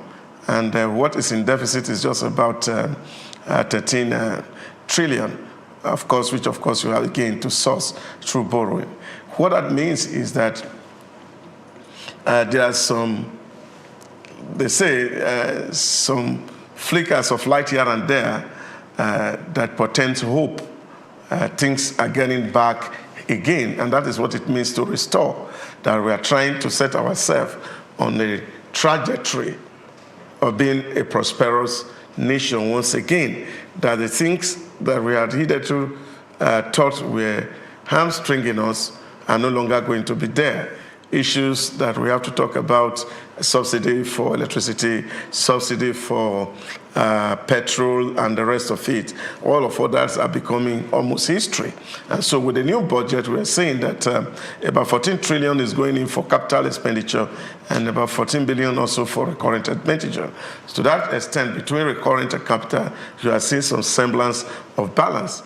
And in a nutshell for me, and I think it's something that Nigerians can be very hopeful about, that if we can actually get this to work at between 70 to 80%, Nigerian will see some hope. Doc, you just gave us an overview of the 2025 budget after talking about the performance of 2024 budget. So with the overview that you've given, let's begin to look at the budget. Now, one aspect that we will look at first is the budget total, which is 49.74 trillion naira, and the revenue that the government is projecting is about 36.35 trillion naira. So that gives a deficit of 13.39 trillion budget. I think in a very long while, this is the first budget that we're seeing that deficit is just minimal, is quite low compared to what used to obtain. Before, deficit used to be like the major percentage when you look at the budget. So revenue from the government is going to come from different sources, not just from oil alone, which I think is very creative. So if we look at what the government plans, the areas the government plans to rake in revenue from. NLNG alone, which is a Nigerian liquefied natural gas company, is going to bring in 7.52 billion naira. Independent revenues going to bring in 3.47 trillion naira. Aid and grants is going to give the federal government 761.91 billion naira. The federal government's share of net federation revenue is going to bring in 27.49 trillion naira. So I see that the federal government is putting all of it, or putting a huge chunk of its share of the net federation revenue, which will take us to asking states later on, what are they going to do with theirs if the federal government is putting in 27.49 trillion naira of what they got from the federation revenue.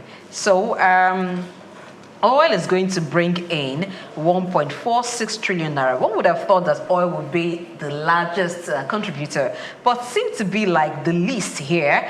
Okay, one of the least, not the least, but one of the lowest contributors here. So special funds, accounts, or receipts will bring in 300 billion naira, and also government-owned enterprises will bring in 2.87 trillion naira. That's also a good one to know that government-owned enterprises are generating some fund. Priya, what's your thoughts? Okay. I think Doc alluded to budget performance whilst he was giving a brief touch here and there.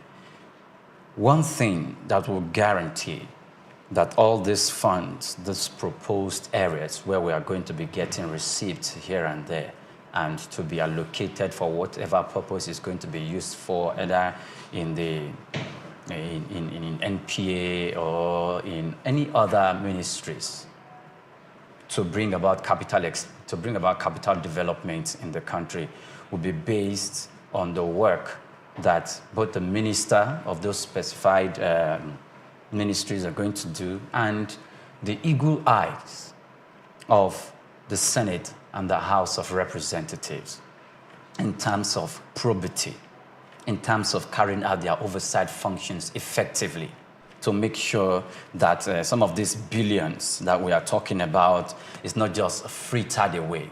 Because when you don't pay attention to details. Recently, I think the Chairman House Committee in the Senate for Finance and Budget, is it Honorable Musa or Senator Musa, was, raising a voice concerning some of the agencies that may not receive budget allocation because they refuse to show up in the National Assembly for budget defense, while Mr. President was, giving the budget, was dropping the budget in the National Assembly with the Senate, or the joint session of the National Assembly.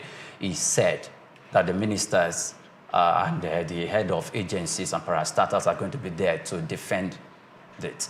Because when they come, of course, the Senate and the committee is going to pose question on the way and manner they spent the previous budget, and how the Senate has gone about the Ministry of Information, and how they are clamoring that the 8.9 billion naira that was allocated to the Ministry of Orientation, a national agency, a national orientation, was insufficient, and that they will need more money to add on to that because that particular ministry or that particular agency is playing a critical role. So, in the budget execution of the executive arm of government, the men in the red chamber and in the green chamber, it will now be on their table for them to go to site to inspect the billions that we are giving into these ministries, if they are being used for the purpose for which they are being used. And if they are not being used, politics should be put aside, and they should call them to order, whether they belong to the same political party or not.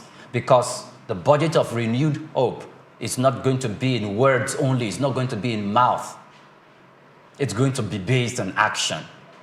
And the hopes of Nigerians will not be renewed, it will be dimmed the more if where we are putting our money into is not being looked at for performance purposes. Yeah, but I think the bigger tax, which is really ahead of us, is the mode in which budgets are prepared, especially within the Ministry departments and agencies of government. And I think there should be a kind of a shift from the current zero-based budget and the incremental model of budgeting for me. And I think I raised this issue with the chairman of the Public Account Committee at the lower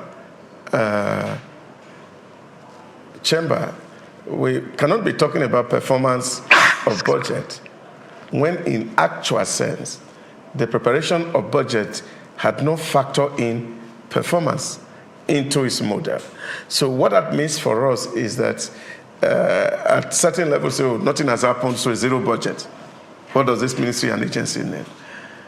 I think government must take time, especially when they are creating the next medium-term economic framework, to see what are the critical milestones that Nigerians need immediately right now that need to be achieved, that can give us some sense of development, had to be comprehensively articulated. Because if we have time now to actually go detail into the budget, for example, see in the same budget, all the several commissions that we have now, whether it's the Niger Delta Development Commission, Southeast Development Commission, Northwest Development Commission, Southwest Development Commission. For example, NDDC takes about 774 billion of this budget, or thereabouts, over 700 billion. Northwest is taking about over 500 billion. Southeast is taking over 450 billion. Same with Southwest. Now, all this money has just allocated. Now, what are the specific projects that are going to contribute to national development where these funds are going into? And I think that is the way to go, that we know what the problems are, where are the gaps, so we know what gaps states can fill, what gaps agencies of government can fill, and then budgets are tailored to some of all these things. It's not just enough for somebody to go to the National Assembly and say, the budget they gave to me last year was too small, I need more money. More money to do what? And I think that's where really we are having difficulty in terms of budget implementation. So performance must be factored in the preparation of the budget to see what are we going to achieve. We're going to build this coastal road. What quantum of this year's budget is going to enter? What quantum will enter next year? What quantum will enter in the 8 years? And so this road is seen to be completed. So we have to be scientific in terms of budget preparation. That's where we are going to see better performance. Then people can even hold agencies of government accountable. Not to say, okay, sign money for us, then we can go later and think of the project that this should be used for.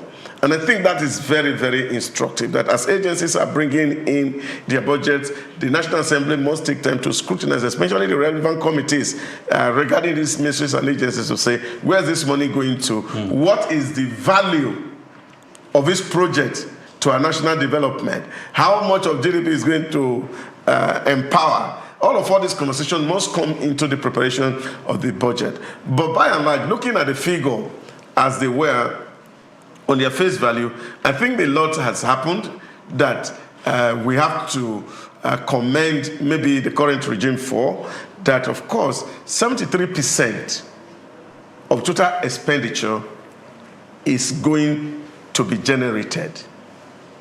And in terms of debt service and sinking fund, it's just about 33% of the total budget that's going to go to debt service, as against what we used to have of 98% of your total revenue going into debt service. Now, in this budget, it's about 45% of the total revenue that's accruable by government, except borrowing, that is going to go into debt service and the sinking fund in this budget. And I think that's a huge milestone, given where we are coming from. Last year it was about 64%, but this year the projection is 45%, which of course is admirable. And we are hopeful that maybe after 8 years of this presidency, Nigeria will be so prosperous that we are not talking about deficit budgeting. We must be transiting into surplus budget, or at worst, a balanced budget. Now, talking about a balanced budget, let's look at the budgets that are going to the ministries, departments, and agencies of government. I support the motion of the House, the National Assembly, that for ministries, departments, and agencies that would not be present to defend their budget, then they should not get allocation, because I think that's where it starts from. You must be able, if you have drawn a budget, whether it's the civil servants that drawn up the budget and given to the minister, if you have signed over a budget proposal to say this is what, as a ministry, as a department, as an agency of government, we would be needing to function effectively for the 2025 fiscal year, then you should be present to say what each item is for and the amount of money that you have proposed to be allocated is meant for. That's where it starts. If people do not show up to defend their budget proposal, how then do we expect that they would utilize that budget effectively? The name of the budget is Budget of Restoration. So it's not going to be the old way. The government is expecting that hope is restored to the people.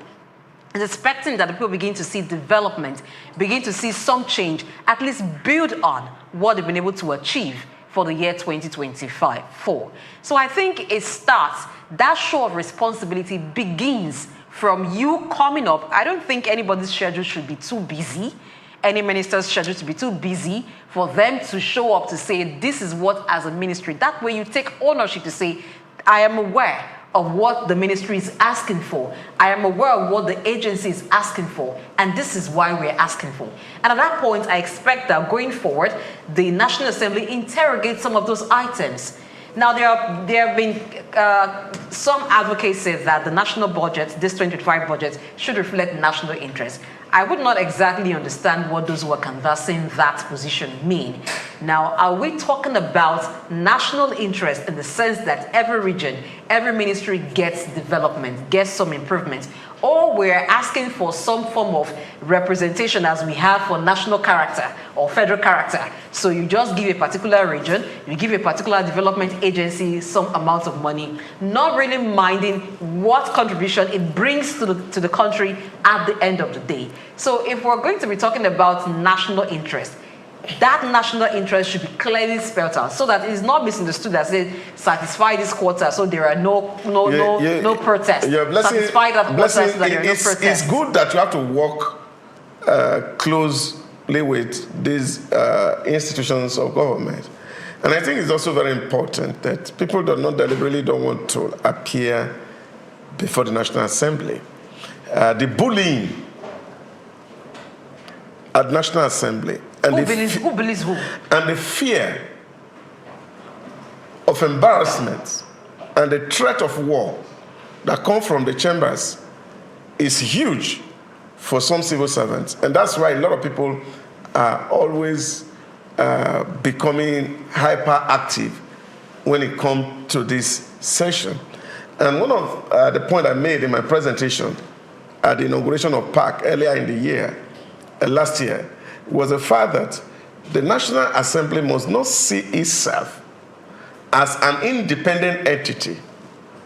It must see itself as interdependent with the executive and see how we can rub our hearts together to develop a country that works. And I think that's where the huge challenge is for most MDAs, that coming to the National Assembly is like people are afraid, so that you avoid such experiences where you see people all of a sudden collapsing and falling at committee hearing because of the level of that conversation. Because what's on the table most of the time is much than what they say meets the eye. Because everybody is wanting to see how to realign the plans of agency of government. Because you're seeing, and this is what you see where people talk about padding.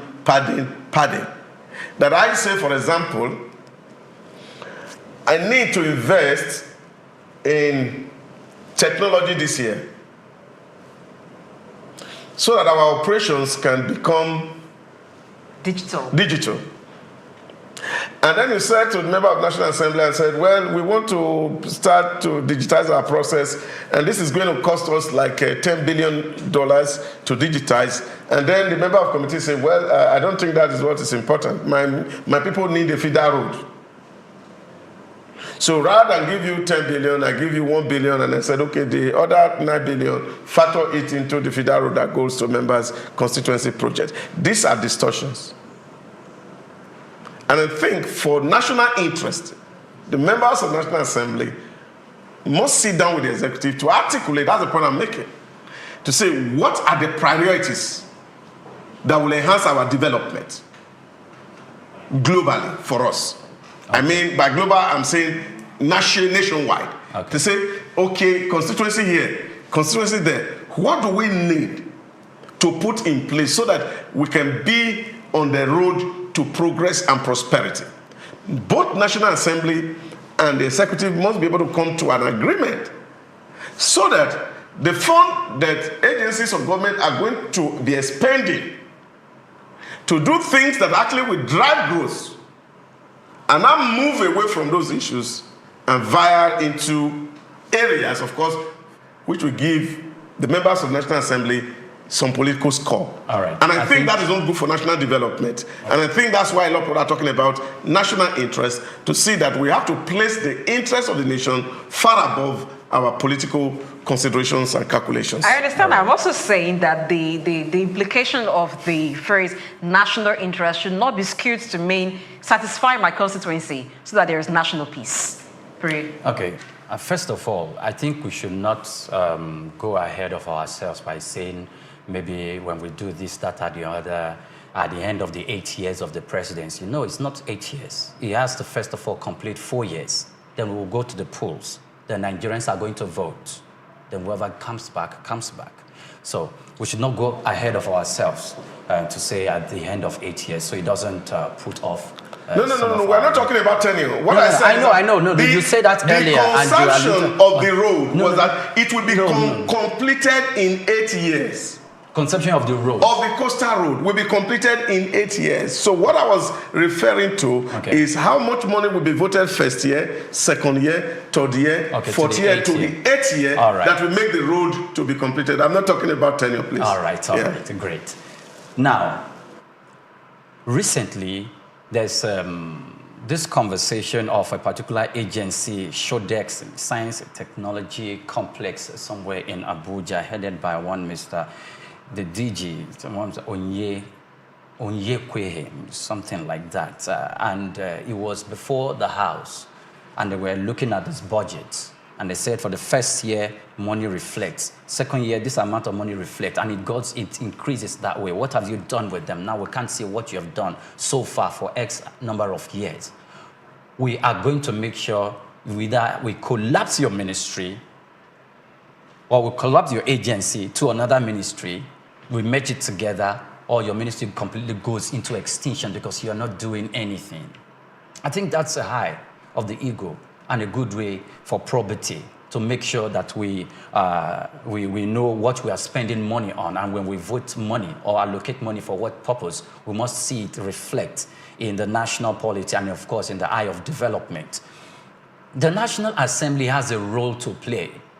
If any ministry, department, and agency, either by their PAMSEC or by their minister, comes to defend budget and they are afraid to stand before the National Assembly, you should not be afraid. Billions of naira, hundreds of millions of dollars are put in the coffers of the treasury or in that particular ministry, so to speak, and you have been appointed to supervise and to oversee the expense of this money for specific projects.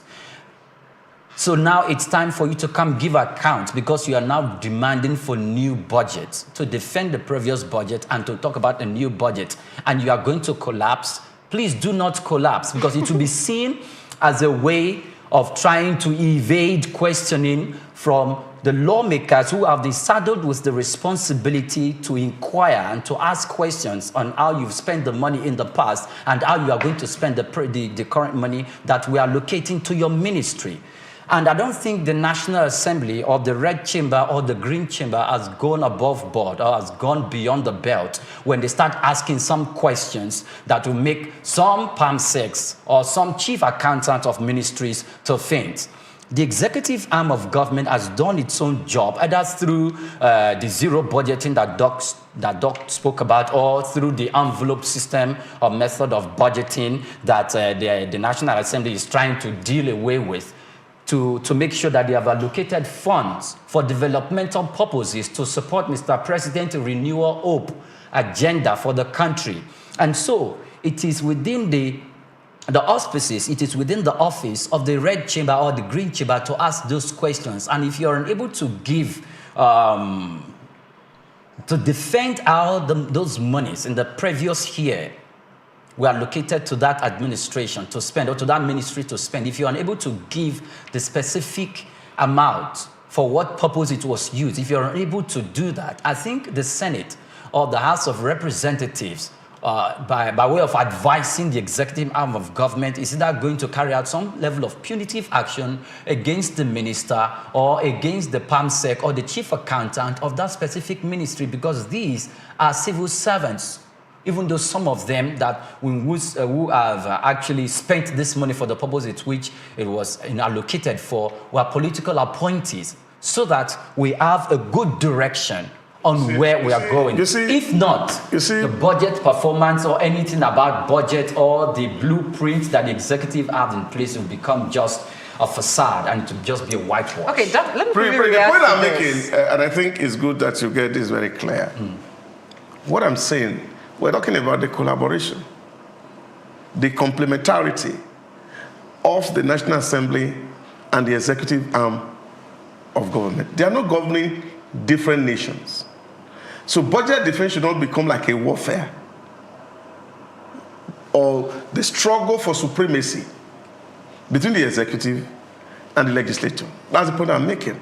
Now, when you see people who are going to Congress and you see their state of mind, because you can already think what's going to happen. I had a meeting with some public servants the other day, and I was looking at the figures and say, let's put this figure in perspective. Take, for example, in this year's budget 2025, presidency is about 450 billion. National Assembly is about 344 billion or 345 billion. Nigerian Judicial Service Commission about 341 billion. Now, you see some level of equality among the money that is going to the presidency, going to National Assembly, going to Judicial Service Commission. Now, but when you come to look at it and you talk to MDs and say, look, this money is infinitesimal compared to the entire budget that is presented, which is about 49 trillion. And you're seeing that MDAs, about 28 billion is almost domiciled within you. And they will still come to tell you that out of that 28 that is given to them, that these people will still not give them the free hand to determine how this is spent. Now, this is where I am speaking to. So when I am talking to you, because I want to humiliate you, so that I can gain advantage and power over you in negotiation, that cannot bring about national development. So what I'm saying is that when we are talking about national development, we should actually be able to sit down around the table and see what are the things that are going into this. Because, for example, the National Assembly is so powerful that it can't control. Take, for example, look at the budget, for example, look at the figure. Just is one line budget. The 345 billion is one line. So we don't know what they're going to do with it. They don't tell anybody. What I'm saying is that if you are going to equity, let your hands also be clean to some extent. Now, when you ask MDA, oh, you have this item in your budget last year. You have this item in your budget the year before. You have this item in your budget 3 years ago. Now the question to ask was that, what was the performance of this budget across these years? What was the size of the envelope that you received at the end of the day? Because budget is just a proposal. It's not an actual spend. So you are able to ask this person, okay, did he actually get this money? To execute that To execute their project. To know why this figure had to come back to the project. Because this issue was raised by a certain lawmaker who is no longer in the House about 3 years ago, and saying that he looked at the budget, the figures are coming back, the same thing. They budgeted for 24 computers in 2021, it's there again in 2022. But himself has not gone to say, okay, what's the General's report? Okay. Where this 24 computer bought in 2021, and we are asking for a new one in 2022. So this kind of transparency in conversation, so that you don't blackmail people before the public just to score an advantage over them, is the point that I'm making. There's a whole lot of horse trading that's going on as we speak, as this conversation about national budget is ongoing. I get your point. That the National Assembly sometimes may seem antagonistic, which is really unnecessary because it's to make inquiry.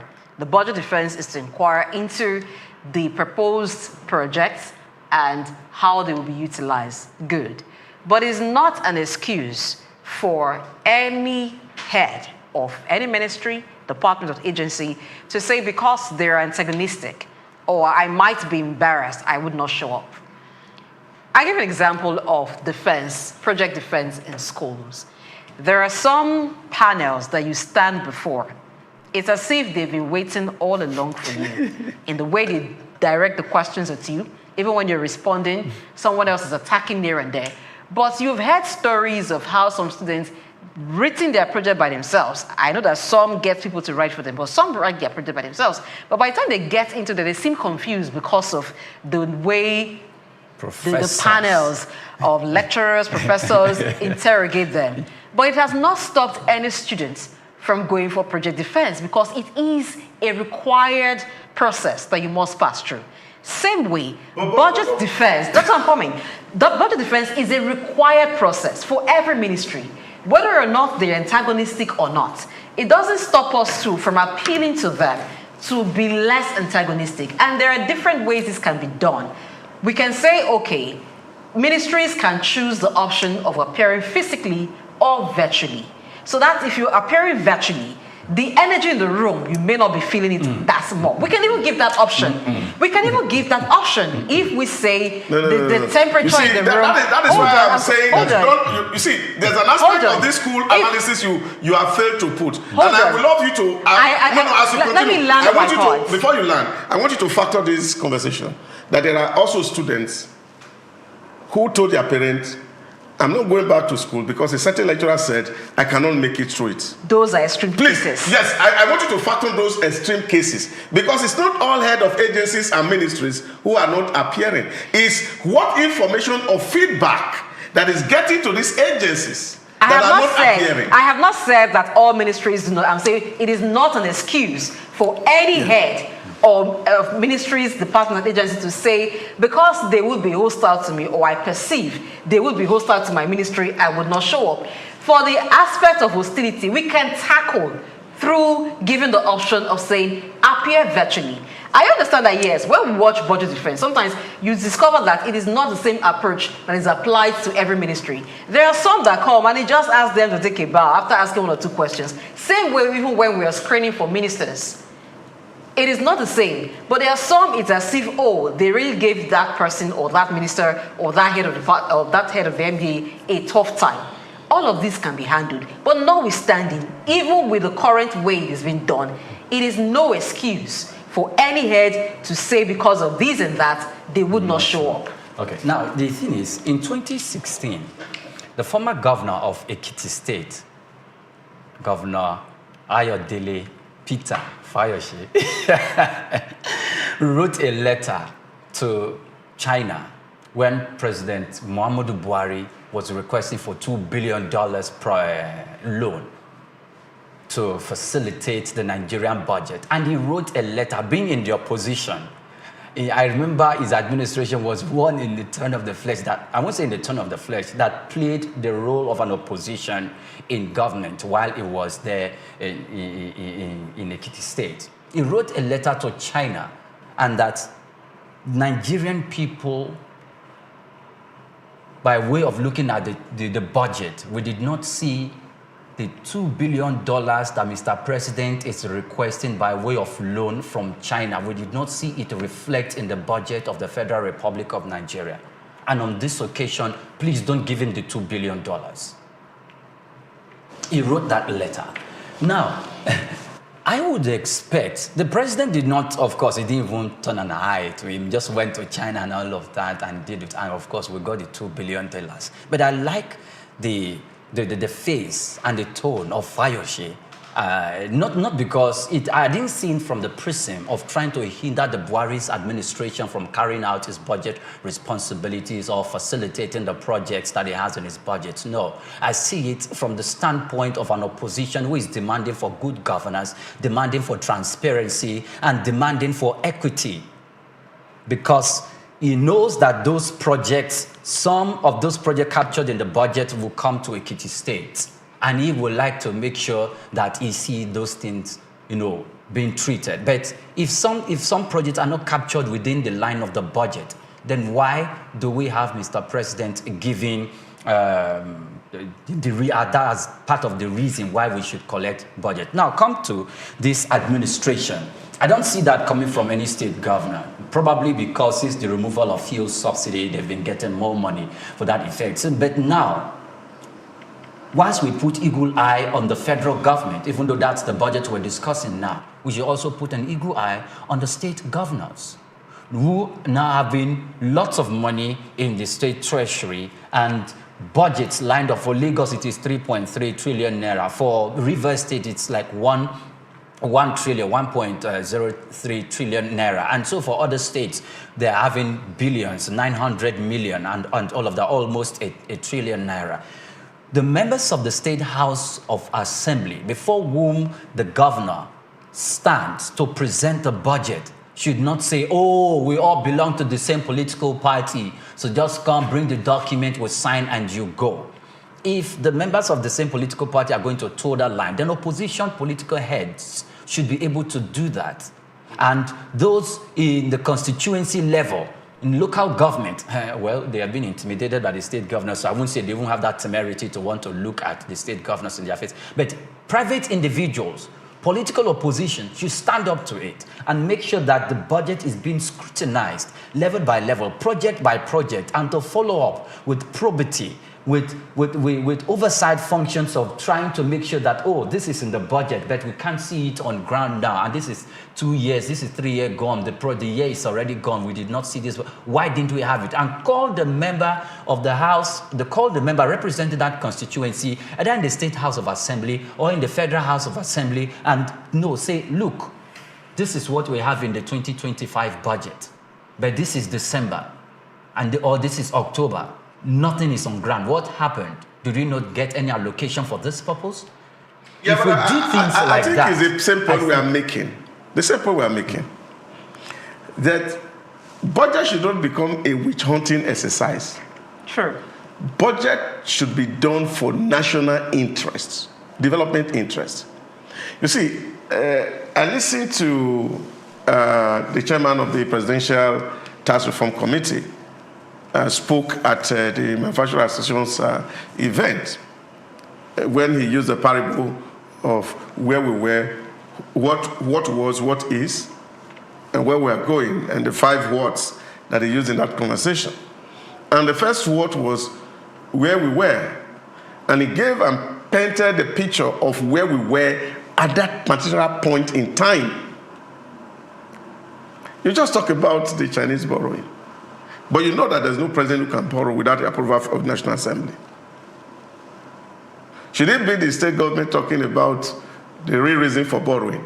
Or it should be actually the arm of government that is supposed to be the check and the balance to the executive? It's an opposition. He has the right. No. I'm not saying it's wrong. Okay. I only ask a question. Okay. Who should be the one the National determining Assembly.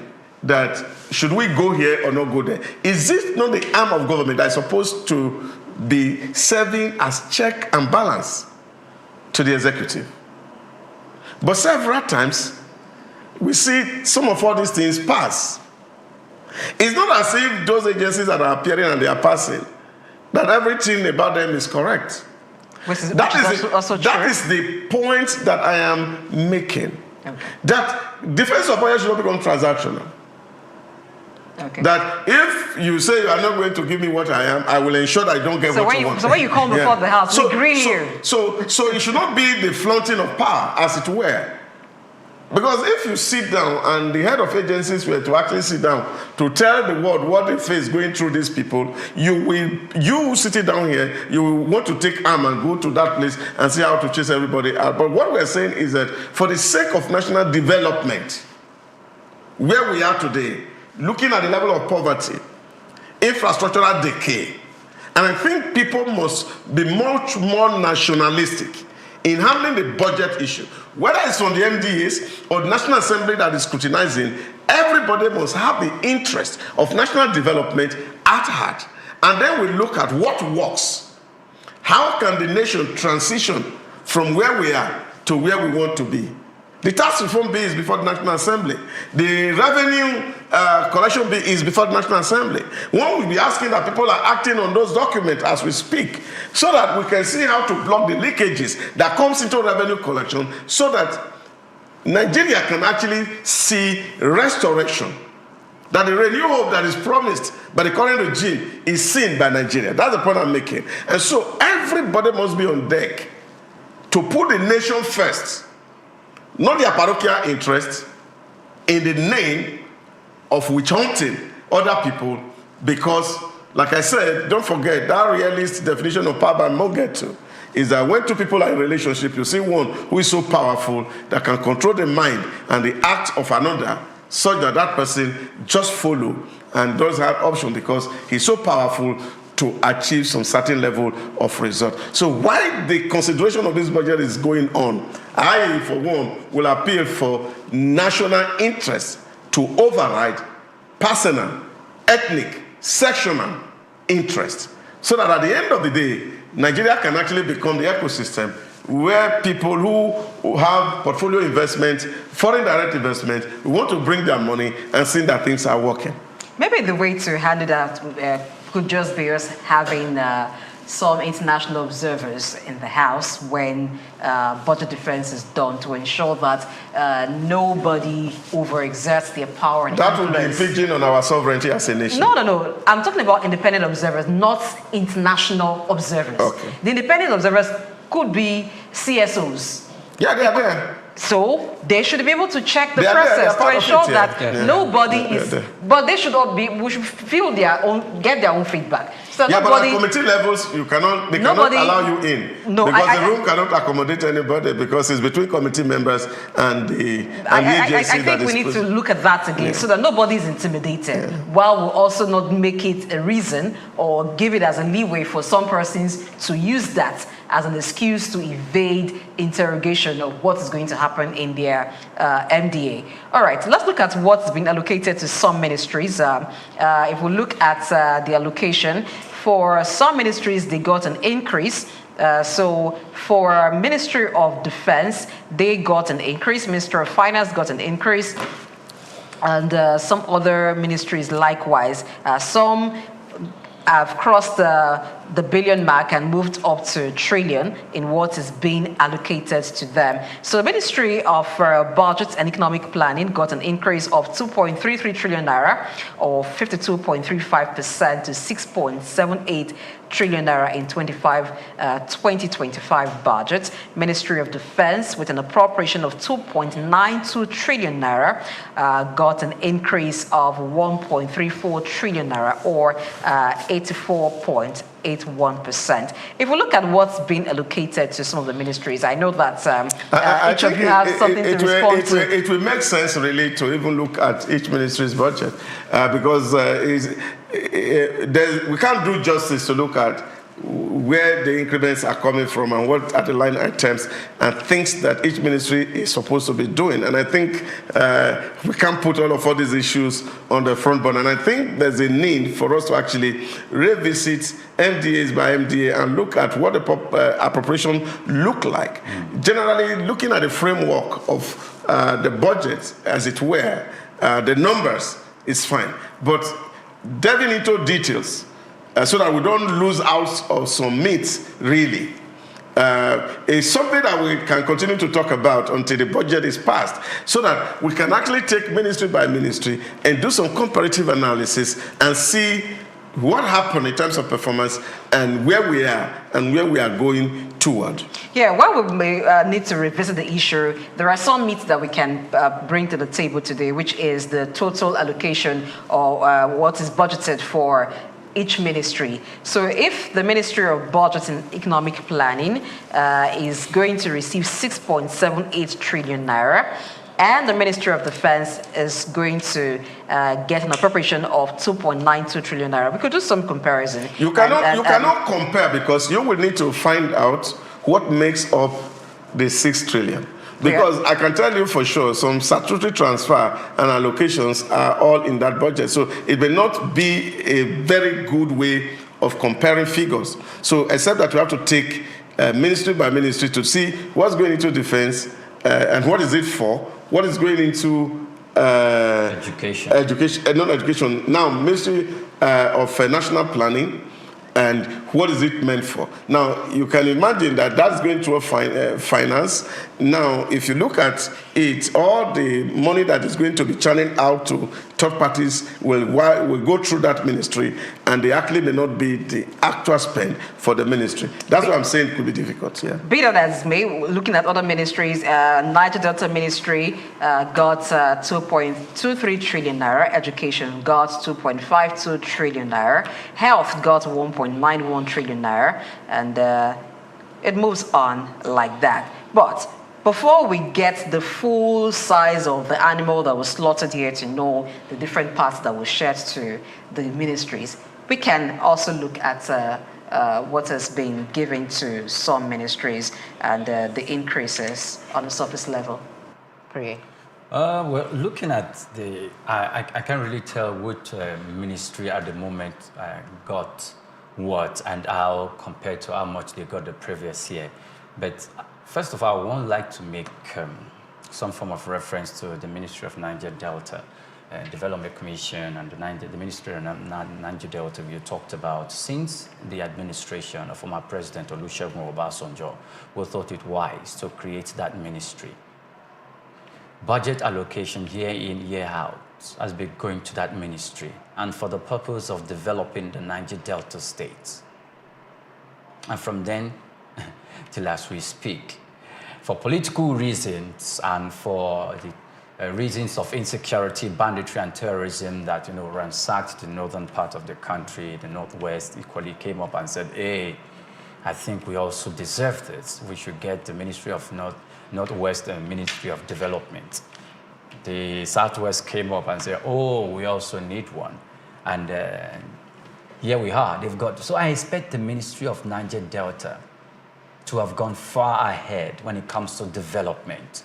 There was an administration where, during the Buhari's administration, where the Ministry of Niger Delta was looked at, and there were threats to cut off allocation that comes to that ministry, because some of the monies that came into that ministry and some of the projects, the minister tend to have, said, this is the project we are currently handling for the Niger Delta. And how they saw bridges with planks and sticks, and how much the then minister said, this is how much we've developed, we've earmarked for this bridge, running to billions. It was heart-wrenching, and people were disappointed at the Niger Deltans who were crying foul that, look, we are being shortchanged by Nigerians, and Obasanjo in his wisdom set up the Ministry of Niger Delta, and they're heading nowhere. All the monies are being siphoned. So I think now they're the cause of their problems, and the 2025 budget should not go down the drain the same way. Yeah, look at it, Krubale. And I think one of the big issue here is the fact that we don't deal with root causes here as a nation. We always like to treat symptoms.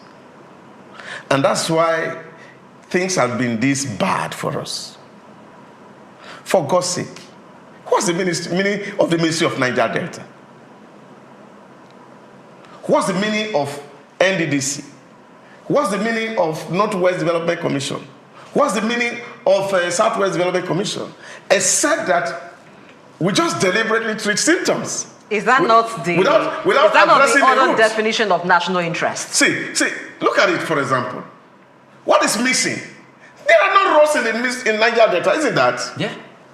So what do we need to do? Build roads. There are no bridges connecting communities in Niger Delta. What do we do? Build bridges. There are no schools in Niger Delta area. What do we do? Build schools. Now, Ministry of Works and Housing can handle these issues conveniently without creating bureaucracy that eats up the money. I tell you something. I did a study on Niger Delta.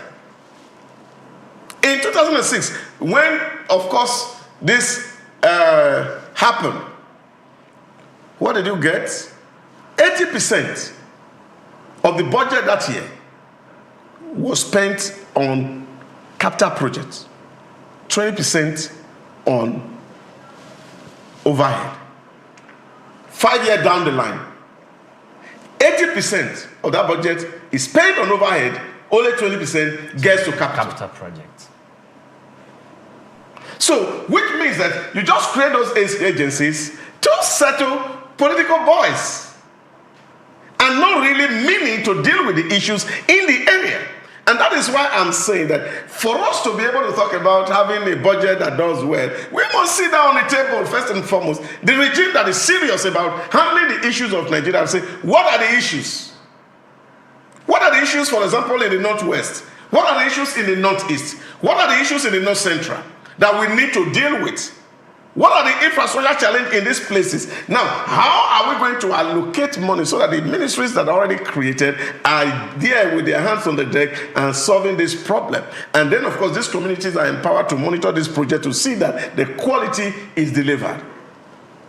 But rather than treat root cause, we focus on treating symptoms, and we are never healed. But Doc, there's also allegation against the government, the federal government, during those times that, look, there is the Ministry of, like you mentioned, that Mr. Fashola handled, Ministry of Infrastructure, Development and Housing, Works and Housing, that there's politicking. There was criticism against the ministry that there was politicking, and the Niger Delta was not given priority, and they were not brought into the picture by way of building infrastructure. So the Ministry of the Niger Delta Affairs is supposed to cater to that. The NDDC was supposed to cater to that. What I'm saying is that if they are not doing that, it is the fact that you have identified. If I were president, I would call Fashola to a table, for example, and ask him, and I said, these are my priorities for this government, to see things tangible. We have to deal with the issues in the Niger Delta. And therefore, for this year's budget, I want to see... NDDC, I'm giving it to you. No, I want to see project X, Y, Z done in the Niger Delta. I want to see all the coastal roads linked together. I want to see bridges built and commissioned. So it's like now, having development to done. prioritize it. It's like rather than set up a separate ministry. What is it? An institution which is siphoning money. Now, because if you put on record and you actually go to check, like you have rightly said, what monies that are passed through these agencies and what impact is having on the local people, in some cases, you see them. I was in the Niger Delta to do a study for all the 9 Niger Delta states. I still have the report on my system, where people will say, oh, they commissioned this water today. The person who comes, the NDC MD who comes to commission it, they fetch water for him, and then the following day, the water stopped running. All of these are happening. And these are happening because we are creating substructures for political interest, so not really for national development. Is this substructures that we are creating, is it not the meaning some persons have given to national interest. Because when the Niger Delta... No, that's sectional interest. It can't be national interest. If it's national interest, it's what I'm saying is to the collective. What I'm saying is that there is national interest which is for the country.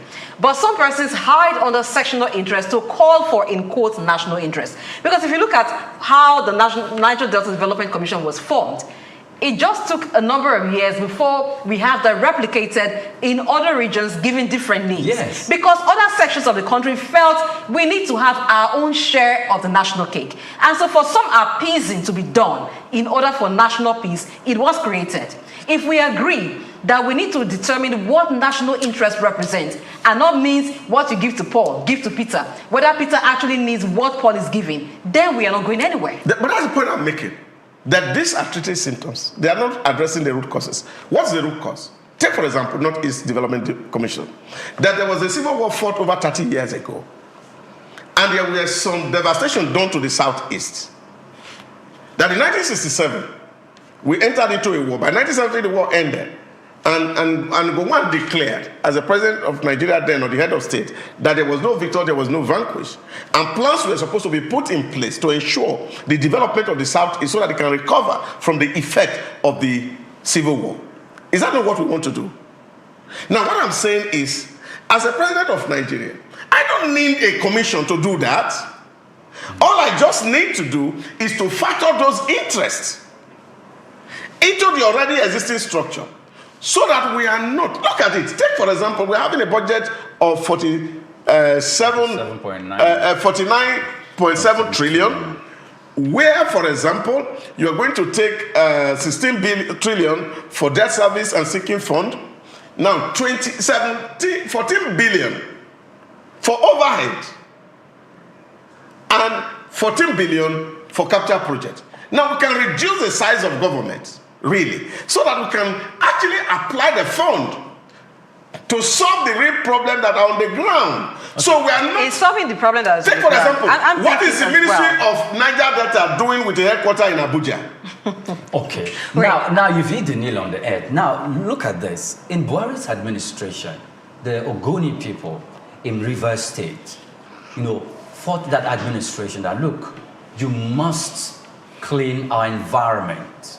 The oil spill in our environment is devastating. Yes. Our fishermen cannot go to fish anymore. Yes. Farmers cannot go to farms anymore. And they name out all the consequences by way of oil spillage and gas flaring in that part. They were right, and they did that. And the Buhari's administration promised, I'm going to take care of it today. That is a precedent for whom the buck stopped at its table.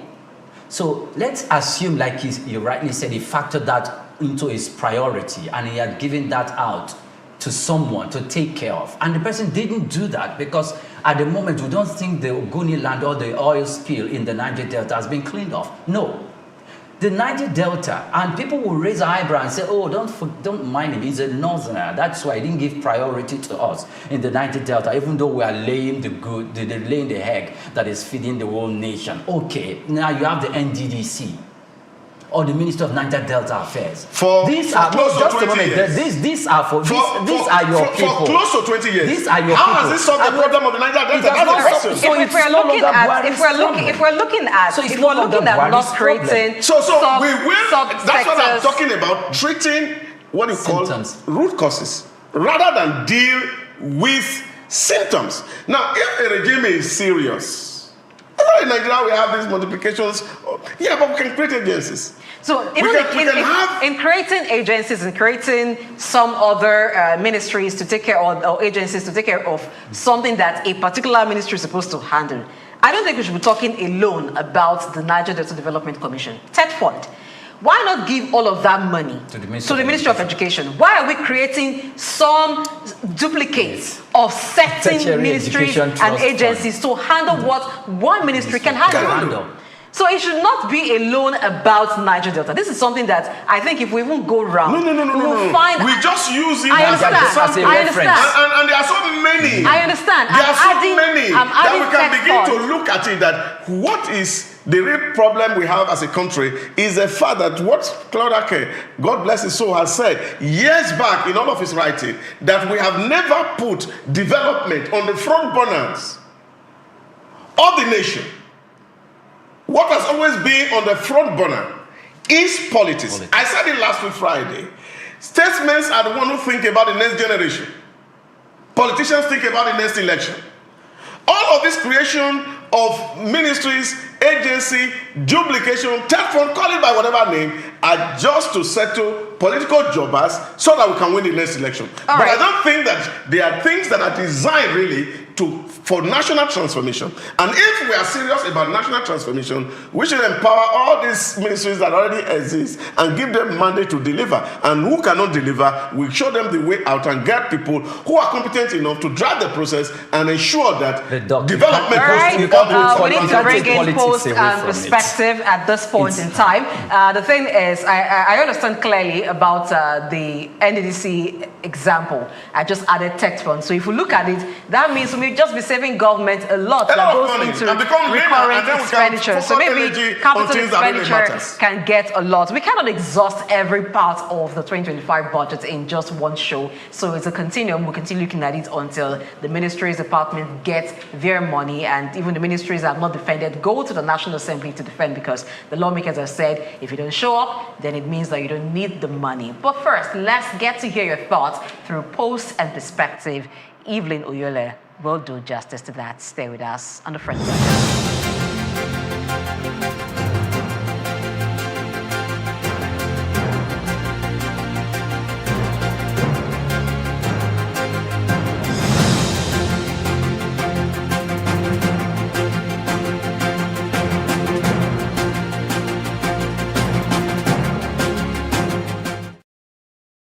Hey guys, my name is Anna Maria Orlu. I am Miss Nigeria United Nations. This month is Cervical Cancer Awareness Month, guys. Make sure you are getting checked. It is important to get checked and make sure that this is prevented. And make sure that you are raising the awareness to your friends, your sisters, your loved ones as well. At the Africa Development Studies Center, ADSC, we are committed to driving sustainable growth and development across Africa through innovative training and research. Our mission: empowering leaders, policymakers, and professionals with the tools they need to create lasting change. With customized training, dynamic research programs, and study exchanges on leadership, management, and other critical development topics, ADSC offers a platform for exchanging cutting-edge ideas and global best practices. We provide comprehensive services in research and consultancy, capacity building and training, education programs, publishing and knowledge sharing. Our esteemed faculty, composed of seasoned experts and researchers, ensures a learning experience that is insightful and practical. We specialize in policy development, implementation strategies, monitoring, and evaluation. At ADSC, learning is engaging and enjoyable. Our unique methodology includes talks, interactive exercises, games, video screenings, and lively seminar discussions, all in a comfortable and friendly environment. Ready to make an impact? For more information, email us at info@adstudycenter.com or call +234 912 439 2362. Visit us today at www.adstudycenter.com to explore our programs and upcoming events. Africa Development Studies Center, rethinking development for Africa. We've got just what you need right here at Femi Wash Media. Call it the Midas Touch and you wouldn't be wrong. Let us record, produce, mix and master your audio like nobody does. Reach us on our contact today for the best quality job.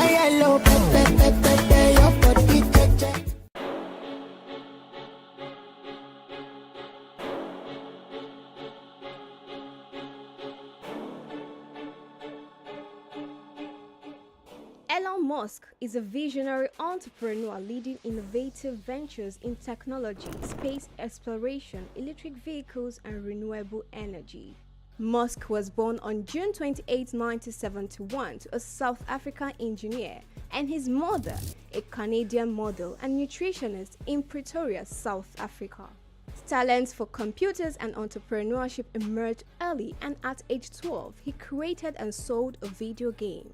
Musk studied physics and economics at Queen's University and the University of Pennsylvania. In 1995, Musk founded Zip2, sold to Compaq for $307 million.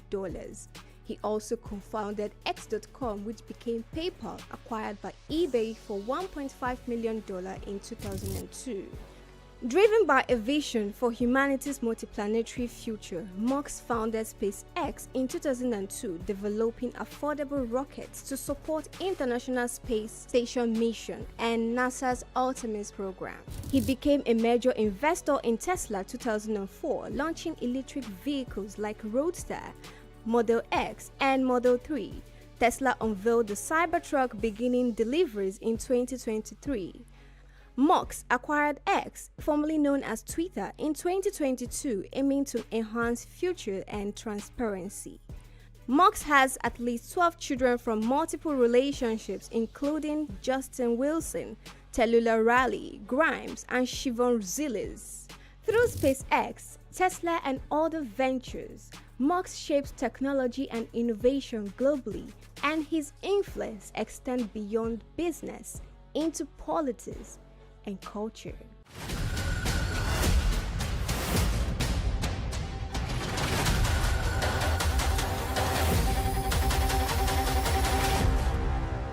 Palm oil.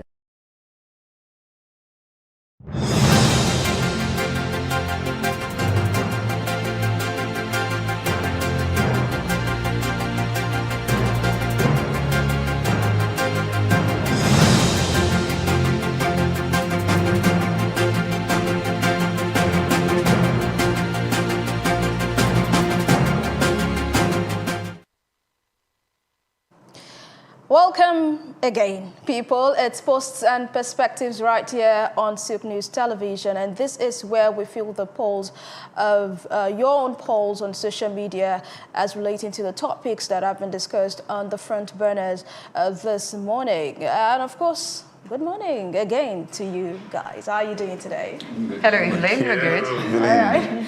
Doc with the money. Doc, after should I see you after the show? Yes, we have to talk about This soap that is hot for you. It's too much. Bless it, the other part of the soap is for me, please. All right, let's just get right into it. This morning, my first story is on the 2025 World Economic Forum that is taking place in Davos, Switzerland, starting today through to January 24. And of course, the Vice President, Kashim Shettima, has departed for that particular event. Let's see what people are saying on social media. Natukunda Dean says, exciting times ahead. According to the World Economic Forum's Future of Jobs report 2025, by 2030, we'll see a boom in jobs like farm workers and software developers, but a decline in roles like cashiers and administrative assistants. Time to gear up for change if you haven't. This is dealing with some of the report put together by the World Economic Forum, and if you can have that on the screen, you can see that the largest growing and declining jobs by 2030. Farm workers, laborers, and other agricultural workers would be the top largest growing jobs, while the top largest declining jobs is cashiers and ticket clerks, administrative assistants and executives, building caretakers, cleaners, and housekeepers. Actually, quickly went through it and to see if the broadcasting job is in there, but it isn't, so my job is still secure, as you can see. Moving on to the next post this morning. Rick Cole says the World Economic Forum continues to rank disinformation as a top global risk we face, and yet so many people and organizations see this as someone else's problem. The details on the screen again on the global risk ranked by severity: short-term, 2 years, misinformation and disinformation, extreme weather events, state-based armed conflict, societal polarization, cyber espionage and warfare, pollution, inequality, involuntary migration or displacement, geo-economic confrontation, erosion of human rights and or civil freedoms. These are the short-term global risks ranked by severity. Prosperity and the sources World Economic Forum Global Risk Perception Survey 2024 to 2025. And the Onowu of Nigeria, reacting to the Vice President's exit to that particular event, he is saying that people are just busy wasting taxpayer naira, flying from one country to another in the name of attending Economic Forum meeting. This is how the former president was flying all over the world in the name of economic meeting, and at the end, he killed naira. I mean, the use of his words, Onowu's words this morning are quite heavy. Let me move over to Dr. 2025 World Economic Forum. I think it was also the vice president that attended that of last year. And of course, he has departed to Switzerland for another World Economic Forum. A lot of Nigerians actually want to know, I know you must have spoken to this in the course of the show. What is it in it for us? I beg your pardon with that. What does Nigeria have to gain in this particular World Economic Forum? A lot of people are saying. I think there's so much in it for us, and where world leaders are gathered together, you cannot be asking that question, especially when you are in need for foreign direct investment, foreign portfolio investment. You want to sell and market your country to other nations. There's no better forum to have that kind of a conversation. Leaders necessarily travel to strike these for their nation and on behalf of their nation. And I don't think that we will be an exemption as a country. But I think what is fundamental and what people must be asking is to say, what is the position, official position of Nigeria going into this kind of a meeting? And that is quite very, very fundamental. I don't think that we should just attend meetings for attending sake, but we must have a plan, and there must be a direction for us that we are going to this meeting and this is what we intend to achieve. We will intend to trap this person down, trap this person down, trap this person down, close this deal, finalize this sale, and then Nigeria will be better for it at the end of the day. But again, it affords Nigeria opportunity to sell itself to the global community of development experts to say, this is what we are doing, this is where we are going. We need support of the globe to be able to move from where we are right now to where we want to be. I think there's a lot in it for us as a country, and we must exploit. All right, and do you want to react to that particular survey that the top largest growing jobs will be that of farm workers, laborers, other agricultural workers, light truck or delivery service drivers? Those are going to be the top largest growing jobs by 2030. And jobs like cashiers, ticket clerks, administrative assistants would form the top largest declining jobs. Oh, there's no doubt about that at all, because it's already very clear that all routine jobs, for example, routine jobs, are going to be taken over by AI. And this does not need any human interventions. The jobs that are going to be driving the process are the ones that AI cannot do, like eating. And therefore, we are going to have a lot of people selling food, and they're going to make more money because AI cannot cook. At the present, robots may not be able to mix ogbono and pepper together. These are jobs that will be on sale going forward. But all routine jobs that AI can do, definitely those jobs will be out of existence. And this is why really it's important for us as a country or as a continent of Africa to invest in our individual. Only just last year's budget, Japan put aside $2 billion to train their adult population on the use of robotic AI and humanoids. The same happened in Singapore. And I think Africa must not be left out, because a lot of the courses that we are studying in the university today can no longer put food on anybody's table. And therefore, we must put our mouths where our pocket is. Okay, we must think progressive and also think about the future. Moving on, another story this morning is on the CBN revealing that over 95% bank debtors borrowed from microfinance banks. Let's see reactions at this time. Bolaji Olatunde says nothing beats data. Microfinance banks are probably the most important banking institutions for credit to the grassroots. Out of the 6,537 total debtors recorded across all creditor types. 6,253 were linked to MFBs, reflecting their pivotal role in providing access to credit. And C Governor says microfinance banks are closer to the greater population and smaller businesses. In my thoughts, they need more capitalization and government interventions and fund injections.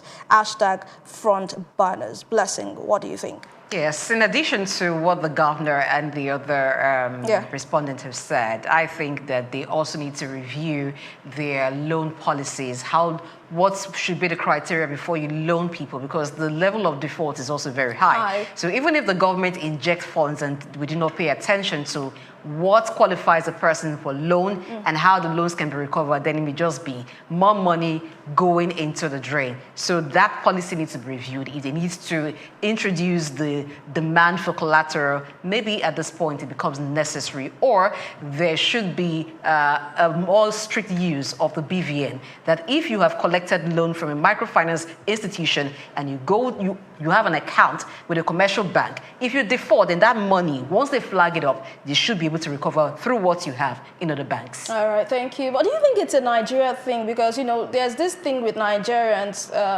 I want to ask, is it a Nigerian thing or just the human factor that when you, take a loan, repaying seems kind of difficult? And when you ask Nigerians, they tell you, calm down, even governments, they owe. How much I owe now? It is not a Nigerian thing, else the word debtor would only apply to Nigerians who refuse to pay money. That's what we would have found in the Oxford English Dictionary. But I think it's made more problematic by the Nigerian system, that the system is unable to hold people accountable. So we should have a system that makes it easy to hold people accountable. Thank you. Let's move on to my next and final story this morning. Souq writes Donald Trump seeks list of Nigeria's officials hiding loot in the U.S. I mean, the man is yet to even take, hold of the mantle of leadership, and a lot of letters are coming in already. Okeke Chuma says a lot was stolen and corruption is still going on. Something needs to be done to stop the looting from Nigeria in the first place and not rely on foreign country for help. Facility and Maintenance says, that's at Adefix, says this should be given a clear area of scope and shouldn't be a way of trying to get the incoming president unnecessary attention or even making it look like a second colonization. Americans won't do anything for free without something huge in return. And Adeshina Ajiboye has this to say: clouds chasing individuals, he calls Souq. President Trump has far more important matters to address than your usual nonsensical charter. Doctor, what do you think? Well, I think earlier this morning I've spoken to that very clearly. Donald Trump, the 47th president of America, going to be sworn in today. And he was very clear up to yesterday or last night, was still talking about America for Americans. And it is not American for Nigeria. And I think Souq should let that get into their DNA, that if we have challenge at our homes, we must do what we can within our house to stop and deal with those issues, rather than taking our matter as if we are an appendage to America, and therefore Donald Trump needs to instruct what can be done in Nigeria. Nations collaborate, there's no doubt about that, and I think Souq must focus on how to find out facts within the environment that can actually help government to locate where these loots are, and then of course government agencies can work hard to recover those loots. But going forward really is also to see how we can also build a resilient system. And I'm not sure that Donald Trump, yesterday I still heard him while they were having that party, and I said, the most beautiful word that I've ever heard, and that is in the dictionary, is tariff. I'm going to tariff and tariff and tariff. That's where Donald Trump is. It's Donald Trump for America, not for Nigeria. Okay. He's not talking tariff, he's not listening. Of course. By the way, lots of Nigerians seem to be up over the moon about the swearing in of Donald Trump. I'm wondering, is U.S. an extension of Nigeria? I went through social media this morning, and it's like, oh, Donald Trump is going to become the president of the U.S. Why do you think a lot of people are excited that Donald Trump is Nigerians are very religious people. We like a lot of prayer. Having gone down and you come up again is a lot of prayer point for Nigerians today. So we are celebrating the miracle that has happened, and many of us are hoping for miracle, that it is not over until it's over. If Donald Trump can lose in 2020 and bounce back again, Evelyn, you can bounce back. I can. Preach on, Pastor. Preach on, Pastor. That's it. Thank you so much for your analysis this morning. It's been a wonderful time with you on the show, and I'm sure the viewers too had a lot to gain from the front burners this morning. Thank you so much. And of course, that's the end of Post and Perspective, this particular segment. It's going to be TC Barra updating you on what you need to know in the ever-bubbling world of sports. Stick around. It's still front burners right here on Souq News Television.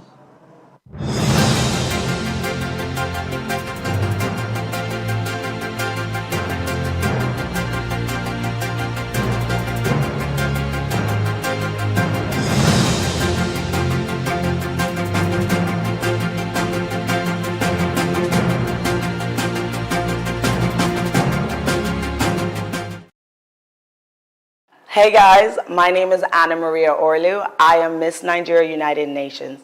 This month is Cervical Cancer Awareness Month, guys. Make sure you are getting checked. It is important to get checked and make sure that this is prevented. And make sure that you are raising the awareness to your friends, your sisters, your loved ones as well. At the Africa Development Studies Center, ADSC, we are committed to driving sustainable growth and development across Africa through innovative training and research. Our mission: empowering leaders, policymakers, and professionals with the tools they need to create lasting change. With customized training, dynamic research programs, and study exchanges on leadership, management, and other critical development topics, ADSC offers a platform for exchanging cutting-edge ideas and global best practices. We provide comprehensive services in research and consultancy, capacity building and training, education programs, publishing and knowledge sharing. Our esteemed faculty, composed of seasoned experts and researchers, ensures a learning experience that is insightful and practical. We specialize in policy development, implementation strategies, monitoring, and evaluation. At ADSC, learning is engaging and enjoyable. Our unique methodology includes talks, interactive exercises, games, video screenings, and lively seminar discussions, all in a comfortable and friendly environment. Ready to make an impact? For more information, email us at info@adstudycenter.com or call +234 912 439 2362. Visit us today at www.adstudycenter.com to explore our programs and upcoming events. Africa Development Studies Center, rethinking development for Africa. We've got just what you need right here at Femi Wash Media. Call it the Midas Touch and you wouldn't be wrong. Let us record, produce, mix and master your audio like nobody does. Reach us on our contact today for the best quality job.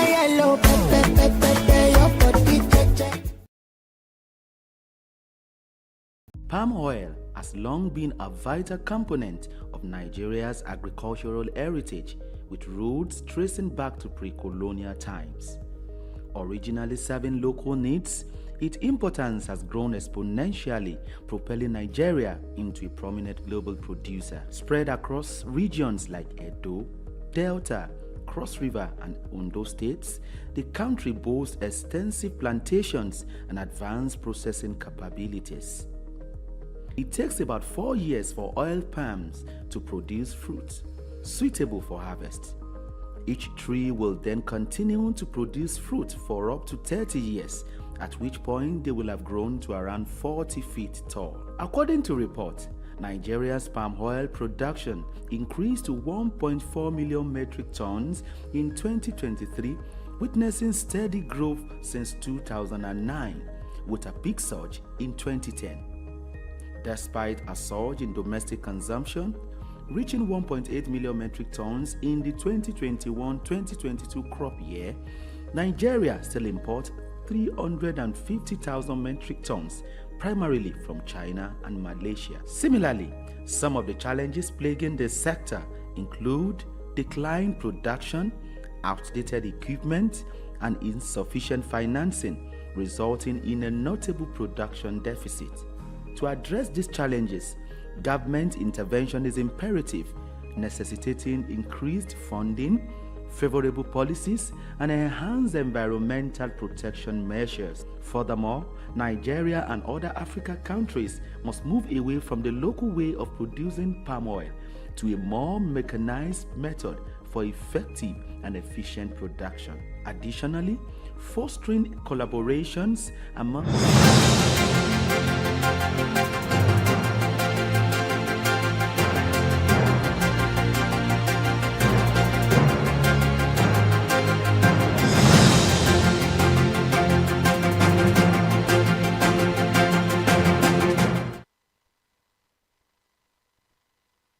Well, what a weekend. We're back this fresh week with sporting stories from, of course, the weekend and a preview or sneak peek, if you may, of what the week will look like in the world of sports. Welcome to Halftime. It's a segment on the front burner right here on Souq News Television.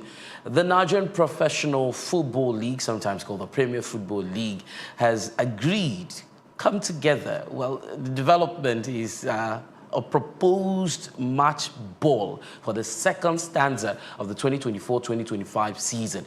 The football, or the ball, has been officially unveiled. It's the Pro Star Match Ball, and it's going to be the exclusive ball to be used in the second round of the 2024-2025 season.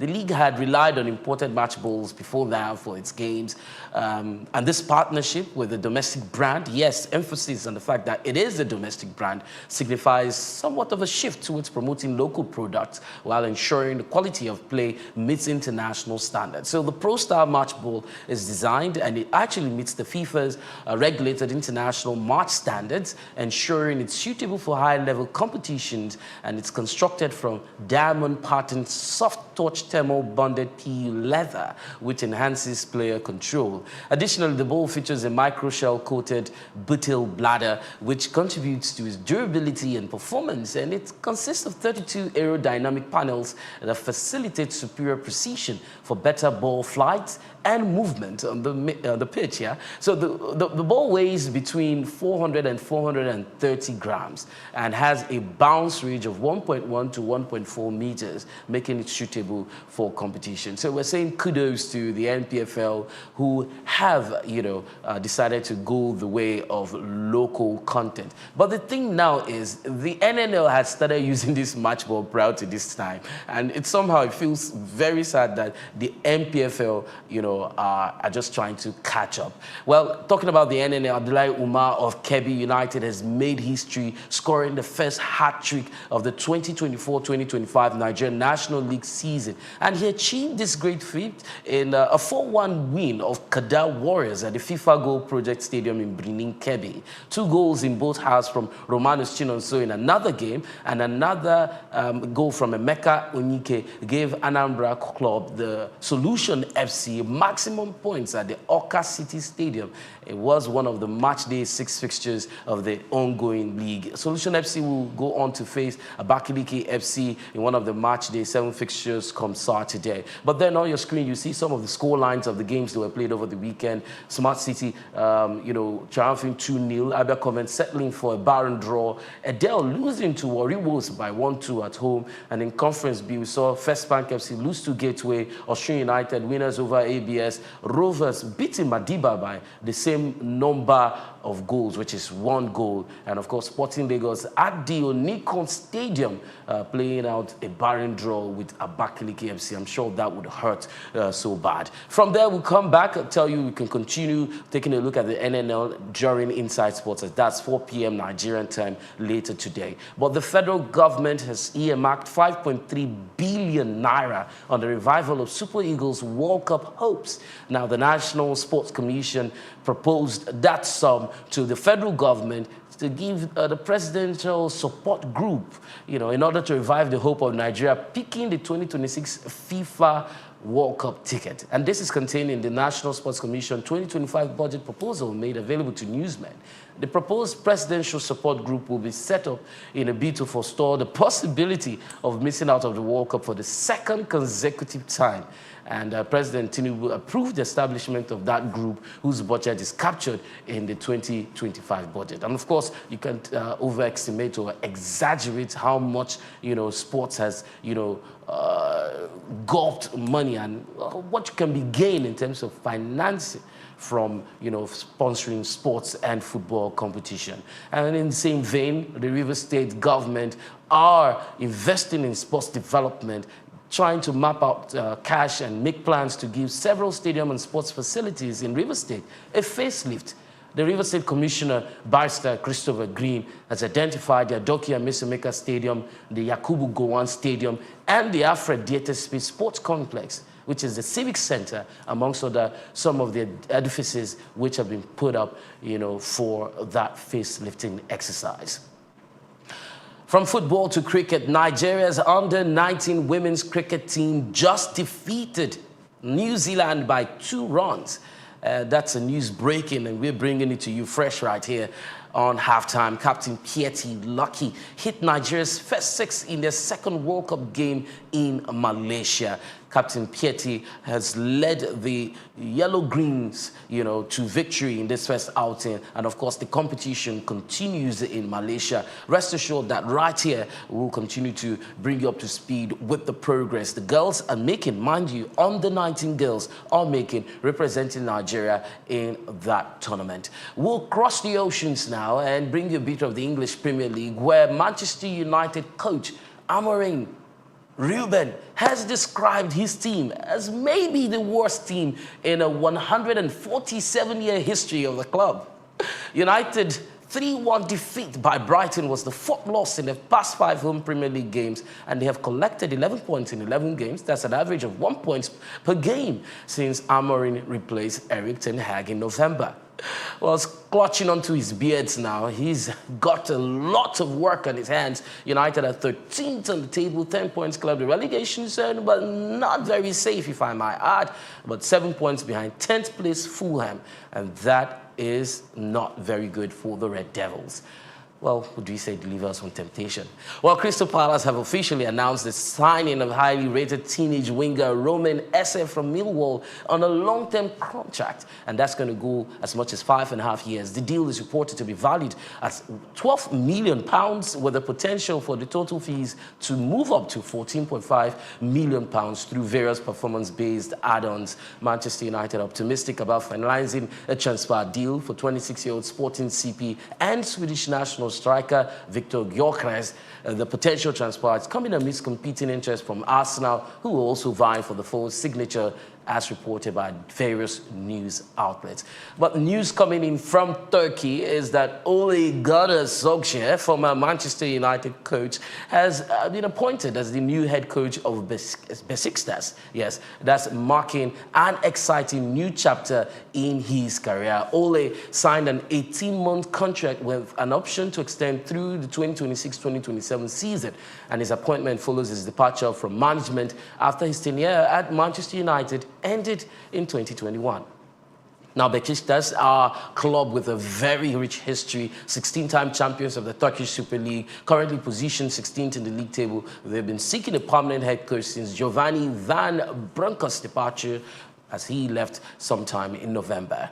Let's move over to another part of Europe where La Liga saw Real Madrid go top of the table with Kylian Mbappe scoring twice.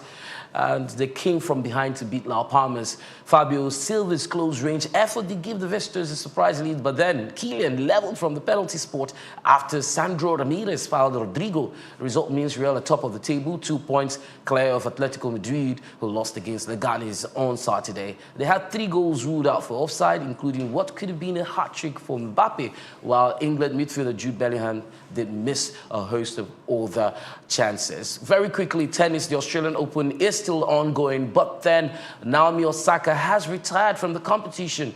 The Japanese star withdrew from the Open following her women's singles match against Switzerland's Belinda Bencic. That was on the 17th of January. Two-time champion of this tournament. She had to leave due to an injury while competing in the third round against Bencic. Bencic went on to face American third seed Coco Gauff yesterday, and the number 3 seed Gauff had to come from behind on Sunday to reach the quarterfinals at the Australian Open, earning a gritty 5-7, 6-2, 6-1 win over the new mom Belinda Bencic at the Rod Laver Arena. The NBA in sports business has made a significant move on Chinese social media app Red Note, becoming an early adopter among major U.S. sports leagues ahead of the impending ban. Of course, you know that TikTok in the U.S. faced some, shaky daddy kind of situation, if I had to use that. But we hear the services have been restored, on that platform. Some persons still complaining about CapCut. But then we'll deal extensively on this and much more on Insi Sports later on today. So join I and the crew at 4 p.m. Nigerian time as we bring you up to speed with what's happening in the world of sports right here on Souq News Television. Halftime is up. We'll be back to the crew in the studio right now. My name is TC Barra. Have a great day.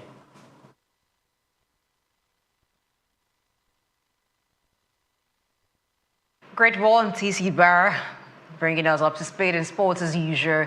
That's his forte. Now, the show is fast coming to an end, but before we bring it to a close, just final thoughts from the anchors here. Pri, let's start with you. Well, to be with the budget and expect Nigerians to do what they've not done before, most especially the legislators. Okay. We are passionate about Nigeria, and anything that makes Nigeria and Africa grow is on the front burner. Join us every morning, 7 to 10 o'clock, and you will not regret doing so. So we're going to just end with one of the comments on channel regarding the budget discuss. Someone said implementation, accountability and transparency in the same sentence with 2025 budget will be a miracle. The Nigerian citizens are not ready yet. I would say that all of this can be in the same sentence. Implementation, accountability and transparency can happen. The ministries need to do their job. The lawmakers need to do their job. The executive needs to do their job. And we, the people, need to demand accountability from all to ensure that the country moves forward and that this year's budget performs. Like we've seen the money budgeted for this year, 49.75 trillion. That's a lot. If it is well utilized, we should see some change in the country. You and I can do it and change the narrative. I am Blessing AHA. Friend Brothers return tomorrow, 7 a.m. West African time. You can join and be a part of the show. See you tomorrow.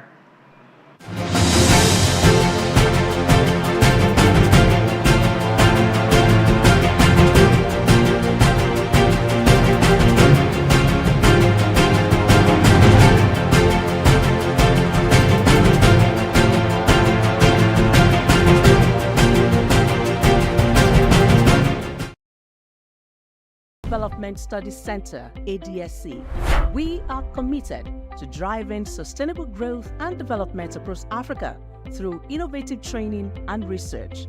Our mission, empowering leaders, policymakers, and professionals with the tools they need to create lasting change.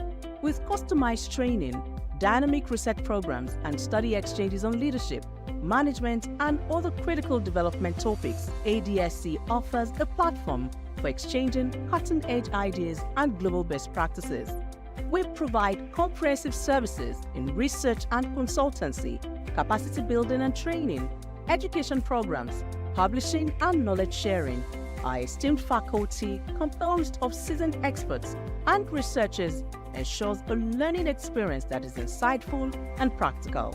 We specialize in policy development, implementation strategies, monitoring, and evaluation. At ADSC, learning is engaging and enjoyable. Our unique methodology includes talks, interactive exercises, games, video screenings, and lively seminar discussions, all in a comfortable and friendly environment. Ready to make an impact? For more information, email us at info@adstudycenter.com or call +234 912 439 2362. Visit us today at www.adstudycenter.com to explore our programs and upcoming events. Africa Development Studies Center, rethinking development for Africa.